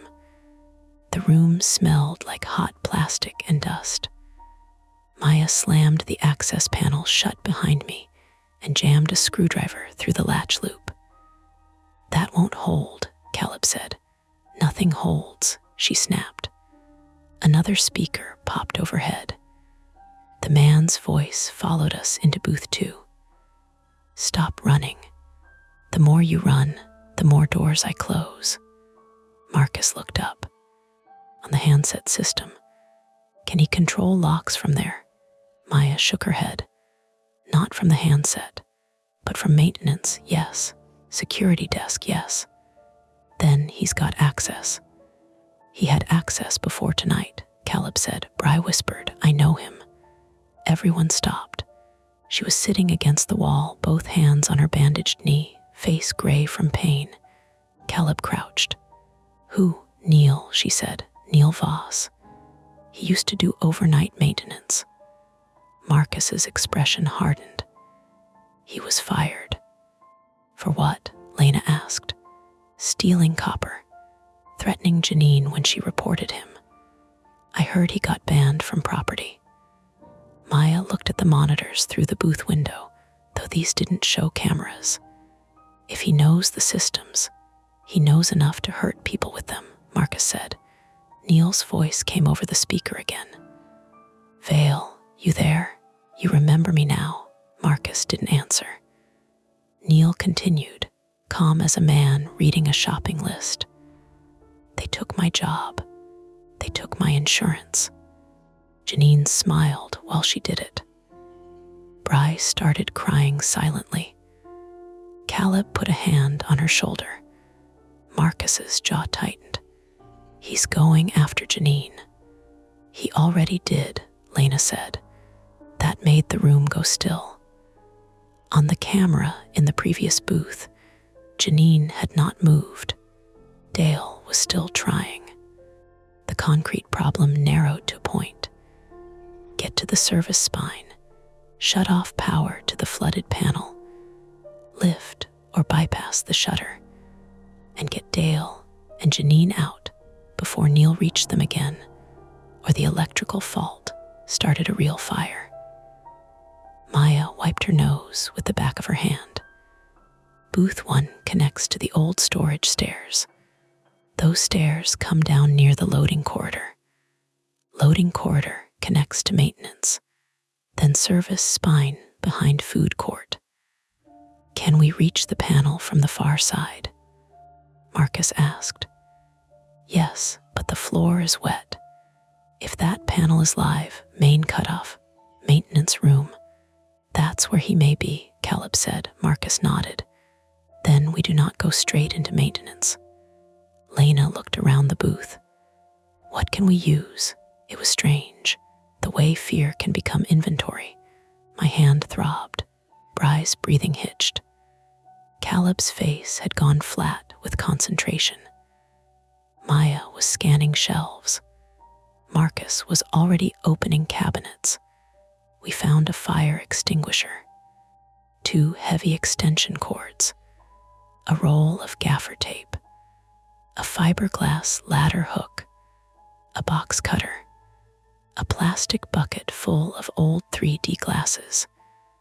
Maya took a long metal crank used for adjusting the old screen masking. Marcus kept the splice tool in one hand and the fire extinguisher in the other. I picked up one of the extension cords. Lena looked at me. You okay? No. Good. Me neither. It helped, somehow. We moved through booth 1 and into the storage stairwell. The stairs were narrow and concrete, with a metal railing painted beige. Emergency lights glowed at each landing. Below us, a door led to the loading corridor. Above, the stair continued to a roof access door with a crash bar. Caleb pointed upward. Roof, Maya shook her head. No exterior ladder from that section. Roof hatch locks from inside, but drops you above the old anchor store. You'd still be trapped up there. Down, then, Marcus said. Halfway down, the PA clicked. No voice this time. The music returned, impossibly slow, each note separated by a dull mechanical wobble. Then it sped up for one bar, too fast, cheerful and frantic, before sagging again. Maya whispered, He's messing with the audio rack. Why? I asked. Because he can, Lena said. At the bottom door, Marcus made us stop. He pressed his ear to the metal. Nothing. He cracked it open. The loading corridor beyond was lit by emergency strips along the floor. It ran left toward the theater dumpsters and right toward maintenance. Pipes lined the ceiling. The concrete smelled damp, electrical, and faintly rotten like old mop heads. A sign on the wall read, Food court service, spine right arrow, that way was right. The direction Neil wanted us not to go. Marcus pointed. Maya, Bry, stay behind us. Caleb with them. Lena, Elliot, keep the cord ready. For what? I whispered. If he comes at us, trip him. It sounded childish. Then I imagined someone running in a dark corridor with wet shoes and an axe, and it no longer sounded childish at all. We moved right, 10 yards, 20. A metal door stood open ahead. Maintenance. Inside, the lights were on. Marcus stopped us with a raised fist. Neil's voice came from inside, not over a speaker now. You know what Janine did, he said. She watched them walk me out. Marcus shifted his grip on the extinguisher. Neil continued, 37 years old, and I had to call my mother for grocery money. All because some woman with a mop bucket couldn't mind her business. Lena leaned toward me, lips barely moving. He's talking to someone, Dale, Janine, or us. Marcus mouthed, cord. I handed one end to Lena.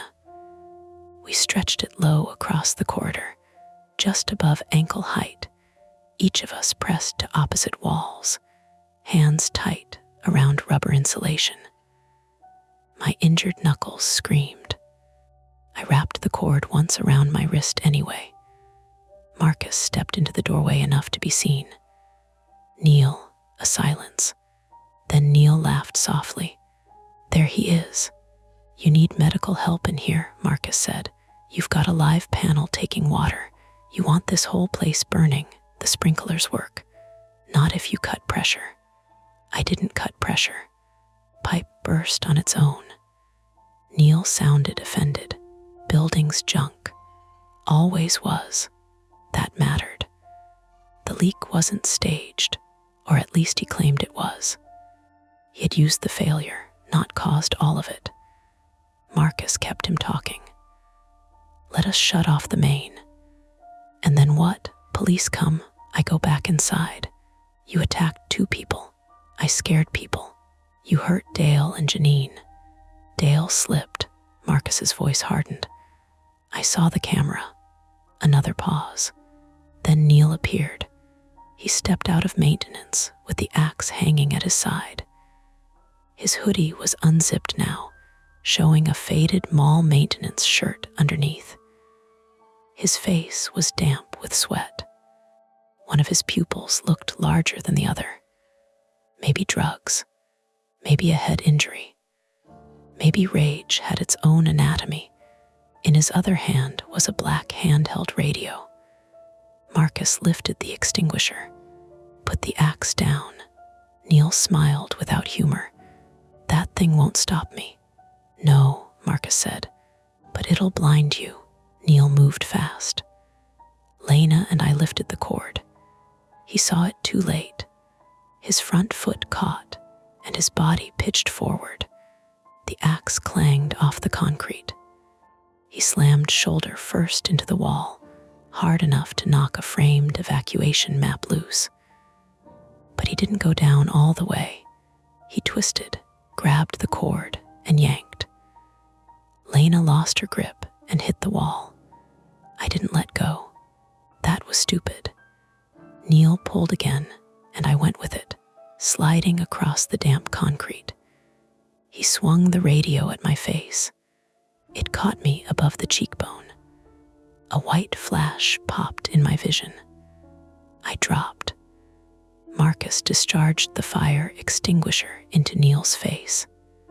White powder filled the corridor. Neil shouted. Caleb grabbed Bri and dragged her back. Maya coughed violently. Lena crawled toward me, eyes squeezed shut. Go, Marcus roared. I couldn't see, couldn't breathe. The extinguisher powder coated my tongue, bitter and chemical. Hands found my coat. Lena S. Up, she said. I'm up. She hauled me to my feet with a strength that came from pure fury. Marcus and Neil were shapes inside the white cloud. The axe scraped concrete. Marcus grunted. A body hit the maintenance door. The fire extinguisher rolled past my foot. Then Marcus shouted, cut off. Now, Maya darted into maintenance. Caleb followed. I staggered after them because there was no place else to go. The maintenance room was a cramped rectangle of breaker panels, tool racks, old work orders, and a desk with 3 monitors showing building controls. One monitor displayed a schematic of shutters and doors. Several zones blinked red. Another showed the audio system. Sliders dragged down and stretched settings open like someone had been playing with the building's nerves. Maya went straight to the main electrical panel. Which one? Caleb shouted. She scanned labels. Food court service. Corridor lights. Panel B from the corridor, Neil screamed. Don't touch that. Marcus hit the doorframe hard, thrown backward. Blood ran from his nose into his mustache. He still had the splice tool. Neil came after him, half blind, face and hoodie white with extinguisher powder, one hand reaching along the wall for the axe. Bri, from the hallway floor, kicked the axe. Not far, just enough. It slid across the concrete and disappeared under a storage shelf. Neil turned toward her. Caleb moved without thinking. He tackled Neil around the waist. They both went down. Neil was stronger, angrier. He rolled on top and drove an elbow into Caleb's ribs. Caleb made a choking sound. Lena grabbed the metal screen crank and swung it at Neil's forearm. It connected with a flat crack. Neil screamed and clutched his wrist. Maya shouted, "Killing power to panel B." She threw the breaker. The maintenance room dropped darker. Some fans stopped. The horrible music finally cut out mid-note. For the first time all night, the mall went quiet enough that I could hear water dripping somewhere beyond the wall. Then the alarm panel began beeping. Maya looked at the control monitor. Shutter override is still locked. "Can you lift the food court shutter?" Marcus asked. "I need the maintenance login." Neil laughed from the floor, breathless and ugly. "You don't have it." Marcus stepped on his good wrist. Neil stopped laughing. "Password," Marcus said. Neil spat at him. Marcus pressed harder. "Marcus," Lena said, a warning and a plea. Marcus looked at her. Blood dripped from his chin. For a second, I saw how close he was to crossing a line he could never uncross. Then Bry spoke. "Try Voss 1979, she said weakly. Everyone looked at her. He used to complain people forgot his birthday. He wrote it on the break room calendar. Maya typed, "Denied." "Try Mall Rat 1979, Bry said. Maya typed again. "Denied." Neil smiled through bloody teeth. My head pounded where the radio had hit me. My vision pulsed at the edges. On the desk beside the monitor was a sticky note, half covered by a coffee mug. It said, "Temp Audio Admin J. Porter, 58. Janine, the woman he blamed. Try J. Porter 58, I said. Maya's fingers moved. The system opened. Neil went still. That was worse than his smile. Maya clicked through menus. Food court service shutter. Manual raise. Do it, she clicked. A warning popped up. Obstruction detected. Reset required at local control. Marcus swore. The shutter would not raise from maintenance. The cart had jammed it. We had saved time and trapped it at the same time. Maya pointed at the schematic. Local control is on the service corridor side, near the shutter. Where Dale is, Caleb said, gasping. Near Dale, Maya corrected. Past the maintenance corridor, through the spine. Marcus looked at Neil on the floor, then at us. Point of no return was coming, but not yet. Not until the building made it final. Neil began laughing again, softly this time. You can't get them out. You can't get yourselves out. Police won't find the right door for 20 minutes. A distant pounding answered him, real, from somewhere beyond the walls, faint but unmistakable. Someone outside, maybe customers at an exit, maybe police, maybe just rain hammering a loading door. Maya checked the camera feed on the maintenance monitor. Auditorium 7 customers are still inside. Smoke is getting worse in the hallway. The electrical panel near Janine was no longer sparking, but water still fell. Dale had stopped moving. Janine had not moved at all. Marcus grabbed Neil's key ring and tossed Caleb his theater keys back. We go to the local control, Marcus said. We lift the shutter manually if we have to. We bring Dale and Janine through the service spine and get everyone to loading. What about him? Lena asked. Neil stared at us from the floor, one wrist bent wrong, eyes bright with hate. Marcus pulled a pair of zip ties from a maintenance drawer and secured Neil's wrists around a pipe bracket under the desk. Not gentle, not cruel, efficient. Neil leaned close as Marcus tightened them. You leave me here and that makes you just like them. Marcus said, no, it makes you alive until police get here. We went deeper. There was no other word for it. We left the maintenance room and entered the service spine through a gray fire door behind the breaker panels. The air changed immediately. Cooler, wetter. The walls were cinder block. Pipes overhead. Floor sloping slightly toward drains that had clogged with leaves and old receipts. The red emergency lights made every puddle look black. We passed the back of the old food court stalls. Metal roll-up doors on our left. Storage cages on our right. Somewhere beyond the wall was the mall concourse where we had first heard the music slow. Now there was no music, only dripping water, Bry's limping steps, Caleb's uneven breathing, Marcus sniffing blood back from his broken nose, Lena whispering, almost, though none of us knew if that was true. The local shutter control appeared ahead beside a ribbed steel curtain. On the far side of it, through a 6-inch gap at the bottom where the crushed cart had twisted the track, Dale's hand lay palm up. Marcus dropped to his knees. Dale's fingers moved, alive. Maya opened the control box. I can reset it, but someone has to clear the obstruction. The cart, I said. Marcus looked at the gap. We can't reach it from here. Lena pointed to a storage cage. That ladder hook. I still had it tucked under my arm. I had forgotten I was carrying it. We worked the hook under the shutter. Blind, awkward. My injured hand kept slipping. Caleb braced my shoulder.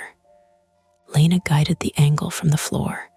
Marcus talked to Dale through the gap, keeping him awake. Stay with me. Move your arm back if you can. Dale, move your arm. The hook caught the cart. Pull, Lena said. We pulled. Nothing. Again. We pulled harder. The crushed cart shifted an inch with a shriek. Maya shouted, "That's enough," resetting. She hit the switch. The shutter jerked upward 6 inches, 1 foot, 2. Marcus and Caleb grabbed the bottom edge and lifted with it, muscles shaking. The shutter climbed to chest height and stopped, jammed at an angle. It was enough. We crawled under.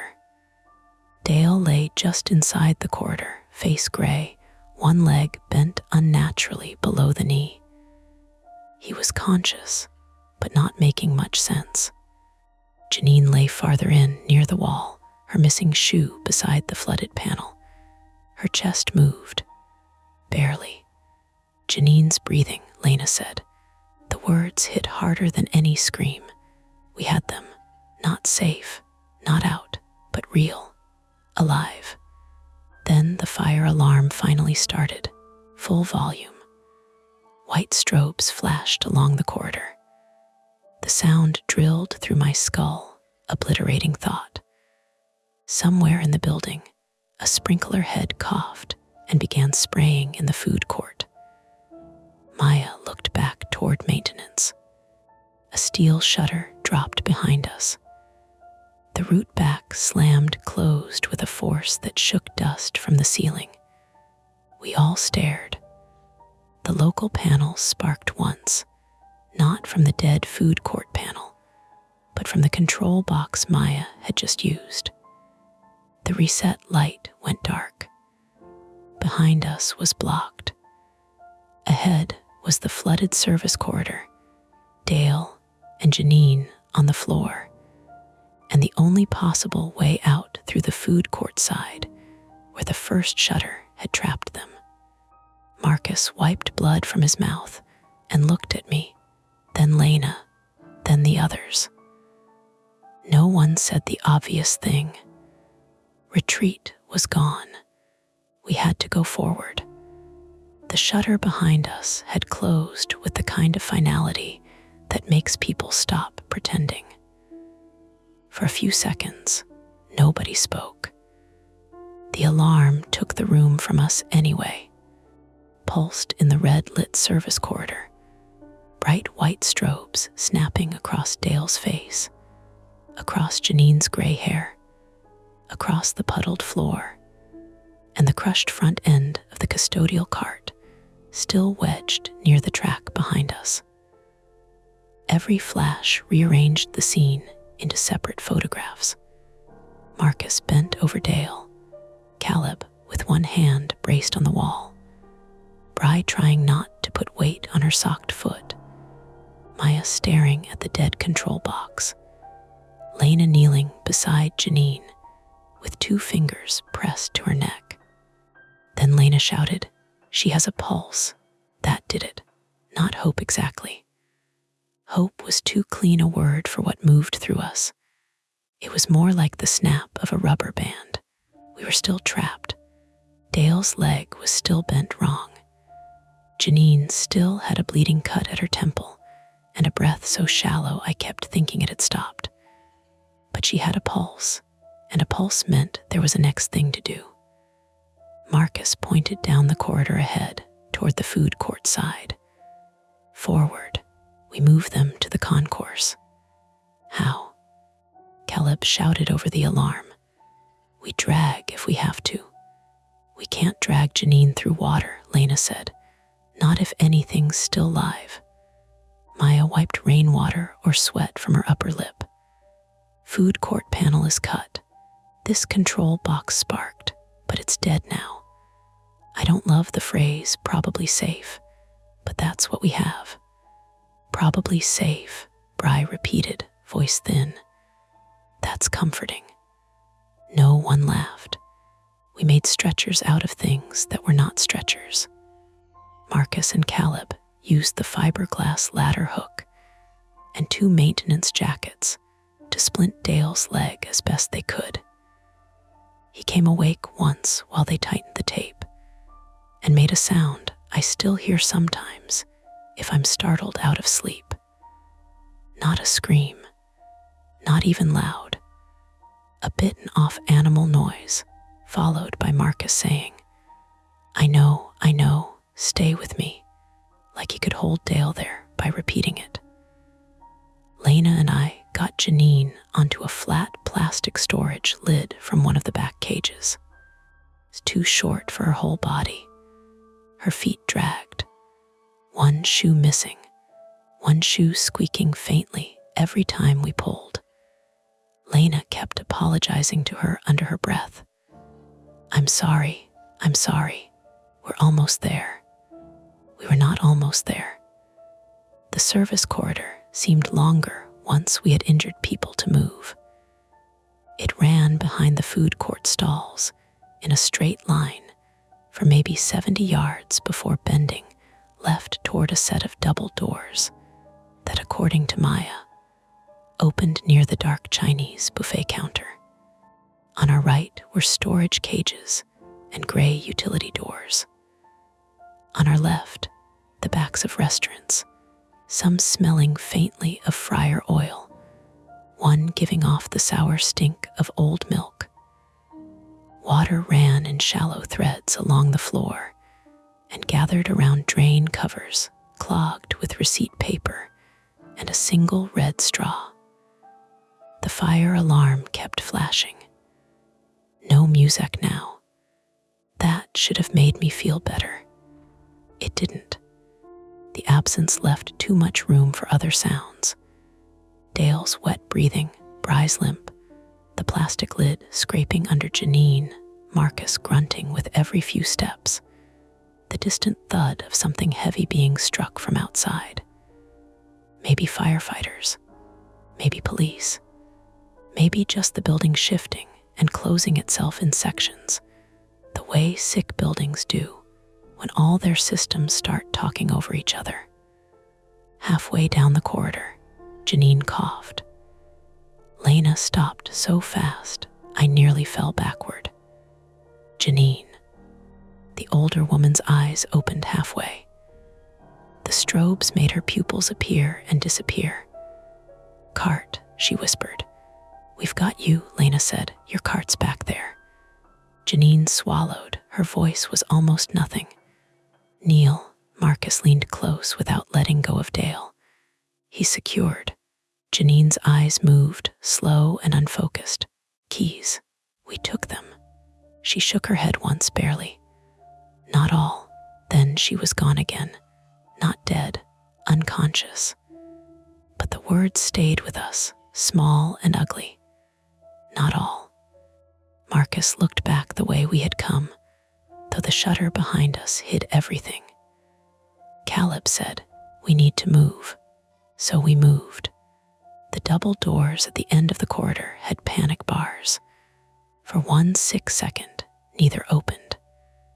Caleb hit the left one with both palms. It jammed. He hit it again, and the bar gave with a rusty cough. The doors burst into the food court. Smoke hung low there, not thick enough to blind us, but enough to turn the emergency strobes into white smears. Sprinklers had gone off over half the seating area. Water bounced on tabletops, ran off chair legs, and soaked the abandoned napkin dispensers. The security gate at the front of the Chinese buffet was down, but a side gap had been bent open where someone, maybe Dale, maybe Neil, had forced through earlier. The mall concourse beyond was washed in red emergency light. And voices, real voices, people shouting from far away. Marcus cupped his hands around his mouth. Fire department. We're in the food court. A muffled answer came from beyond the shuttered concourse, too distorted to understand. Then, from our right, someone pounded on glass. We all flinched. It was the theater customers. They were gathered behind the locked glass doors of the multiplex entrance, faces pressed pale against the panels. One of the teenagers waved both arms. The older man with the cane sat on the floor near the concession stand, one hand over his mouth against the smoke. Caleb ran to the doors. This time he didn't fumble. He used Neil's maintenance keys first, then his own theater ring, trying one after another with mechanical focus. The third key turned. The lobby doors opened inward, and the customers came out too fast. "Slow," Marcus barked. "Do not run." They ran anyway, at least for the first few steps. Then they saw Dale on the floor, saw Janine on the storage lid, saw Bry's bloody leg, and my face probably swelling around the eye, and panic changed shape. It became quiet. They moved where Marcus pointed. Maya found a working emergency exit through a side hallway behind the food court, one that led to a short delivery passage, and then to an exterior loading door. The loading door had no electronic lock, only a push bar and a bolt. The bolt had been thrown from inside. For a moment, I thought that was it. Another blocked route, another locked door, another choice. Then Bry, who had been leaning against Caleb, lifted one of Neil's keys. "Try this one." Caleb did. The bolt housing clicked. Cold air rushed in. Rain came with it, sharp and clean and smelling like asphalt instead of smoke and bleach. There were firefighters outside, not waiting dramatically, not bursting in at the perfect second. They were in the wrong loading area at first, turning toward us after a police officer shouted and pointed. One firefighter swore when he saw the number of people coming out. Another grabbed his radio and started calling for more EMS. The normal world arrived in pieces, reflective stripes, boots in rainwater, gloved hands, firm voices telling us to step aside, keep moving, sit down, don't block the door. I remember the rain on my face more than anything, cold enough to hurt. I stood just outside the loading door and looked up at the back of Colony Center. all beige walls and service lights and security cameras under little plastic hoods. From outside, it was only an ugly mall in bad weather. Trucks idled. Emergency lights painted the wet pavement blue and red. A firefighter guided the theater customers toward a bus shelter near the outer road. A paramedic took one look at Dale and called for a stretcher with an urgency that made Marcus sit down hard on the curb. Janine came out next, alive, unconscious, but alive. Lena walked beside the stretcher until a paramedic told her to move. She did, but only 2 steps. Her hands were shaking so badly, she folded them into her coat sleeves and pressed them under her arms. Bri cried when they cut her sock off. She apologized for crying the entire time, which made the EMT, a woman with rain dripping from the brim of her cap, say, "You're allowed, kid."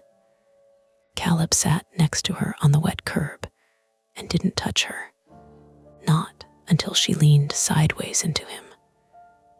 Then he put an arm around her shoulders and stared at the loading door like he expected Neil to walk out. Neil did not walk out. Police went in for him with firefighters and a mall facilities manager who had arrived wearing a dress coat over pajama pants. They found him still zip-tied under the maintenance desk, according to what Marcus later told me. He had dislocated one wrist trying to get free. He also had a second key ring in his sock. Janine had been right. Not all. He was charged with assault, unlawful imprisonment, burglary, criminal mischief, reckless endangerment, and a list of other things that sounded too neat for what he had done. His lawyer later tried to argue he had gone in only to retrieve personal tools and panicked when systems started failing. That explanation did not survive the security footage of him at the control desk, or the chained doors, or the maintenance handset recordings Maya had saved without telling him. He had not caused everything. That came out too. The pipe above the utility panel had burst because of old fittings, a maintenance issue noted 3 times and postponed 3 times. The fire shutters responded to water intrusion and faulty sensor feedback. The cameras had been unreliable for months. The PA audio system had been left accessible through an old maintenance terminal because replacing it had been scheduled for next quarter, which is a phrase I no longer hear without wanting to throw something. Neil had exploited a broken place. That was all. That was enough. Dale survived. He needed surgery for a compound fracture and nerve damage in his left leg, and Marcus visited him twice before Dale told him to stop looking guilty at the foot of the bed. Janine survived too, though she spent 4 days in the ICU with a head injury, electrical burns on one hand, and smoke inhalation. When she woke up fully, she asked whether anyone had clocked her out, then told Marcus he looked like garbage.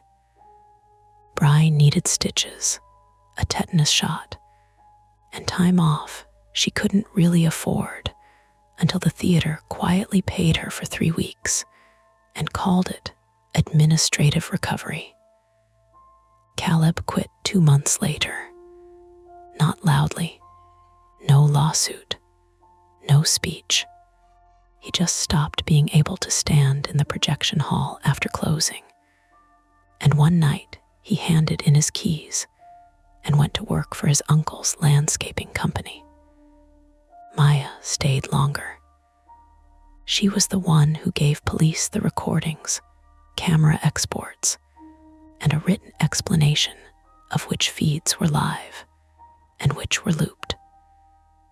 She also wrote a 6-page memo to mall management with the phrase "foreseeable cascading failure" in the first paragraph. She told me later she didn't expect them to read past page 2. Lena and I went back to work the next week because rent has a way of making terror feel inconvenient. I had 3 stitches across my knuckles and a bruise along my cheekbone that turned yellow at the edges. For a while, customers would glance at my face, then politely pretend they hadn't. I became very good at saying, "slipped on ice," because it ended the conversation faster than the truth. Lena didn't let me say it to her. "You didn't slip," she said one night while we were closing the bookstore. We were counting the register in the back office. The heater clicked. A delivery cart squeaked somewhere in the stockroom as it settled. "I know. You moved." I looked at her. She kept her eyes on the cash drawer. "In the mall, you moved."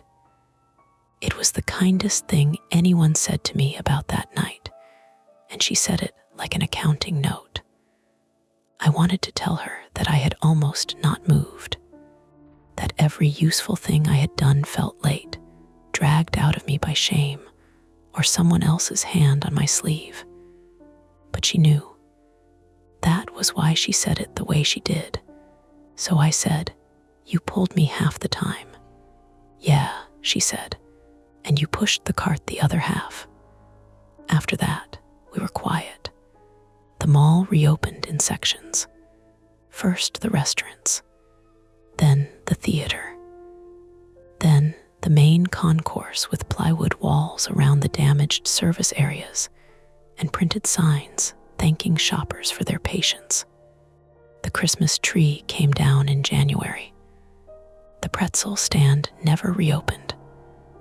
The old PA system was replaced, the cameras upgraded, the locks audited by a consultant from Syracuse who used the word redundancy like a prayer. Colony Center looked normal by spring. That was the part that bothered me most. People came back. They always do. They bought sneakers and phone cases and cinnamon rolls. They walked under the ceiling speakers without looking up. The new music system played at the right speed, bright and clean and forgettable. I knew because I made myself go there once in March at 3 in the afternoon, with sunlight coming through the skylights and kids tossing pennies into the dry fountain. Lena came with me. We walked the same route from the restaurant entrance toward the theater. We passed the food court. The service corridor door had a new keypad and a sign that read authorized personnel only. Someone had buffed the tiles so hard you couldn't see where the dirty mop water had spread or where Dale's hand had been under the shutter. At the center court, Lena stopped. "What?" I asked. She looked up. The speakers were playing a piano version of some pop song I almost recognized. Normal tempo, normal volume. She shook her head. Nothing. But neither of us moved for a few seconds. That is how it stayed with me. Not as one big fear, but as little mechanical hesitations. I check exit doors now. I notice when ceiling music skips. I don't like hallways behind stores, the ones with cinder block walls and gray paint and pipes running overhead. When a PA system clicks before an announcement, my jaw tightens before the first word. A month after Neil's preliminary hearing, Marcus called me, not Lena, me. He said the police had returned some personal items from evidence, including Dale's broken radio, Janine's cap, and Marcus's flashlight. He also said Maya had found one last audio file in the backup folder from the PA system. It was short, corrupted, mostly static. "Why are you telling me this?" I asked. He was quiet for a moment. Then he said, "Because it was recorded at 10:41. I remembered the time from the reports. At 10:41, we had already left through the loading door. Neil was zip-tied in maintenance. Police were inside. Power to the food court panel was cut. The music had stopped. "What's on it?" I asked. Marcus breathed through his nose. I could hear traffic behind him. "Probably nothing," he said. That was when I knew he had listened to it more than once. "Marcus, it's the music," he said. Only a few seconds. Slowed down again. I waited, and then someone coughs. I did not ask him to send it. He did anyway. The file sat on my phone for 9 days before I deleted it without playing it. I told myself that was growth, or cowardice, maybe both. Sometimes, in the bookstore after closing, our ceiling speakers click before the overnight playlist starts. The first notes come in soft, harmless, designed to disappear into the walls.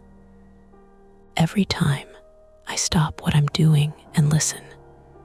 Not for long, just long enough to make sure the song is keeping time. That's it for this nightmare. If you enjoyed it, please like the video, subscribe to Mia Horror Stories, and turn on notifications.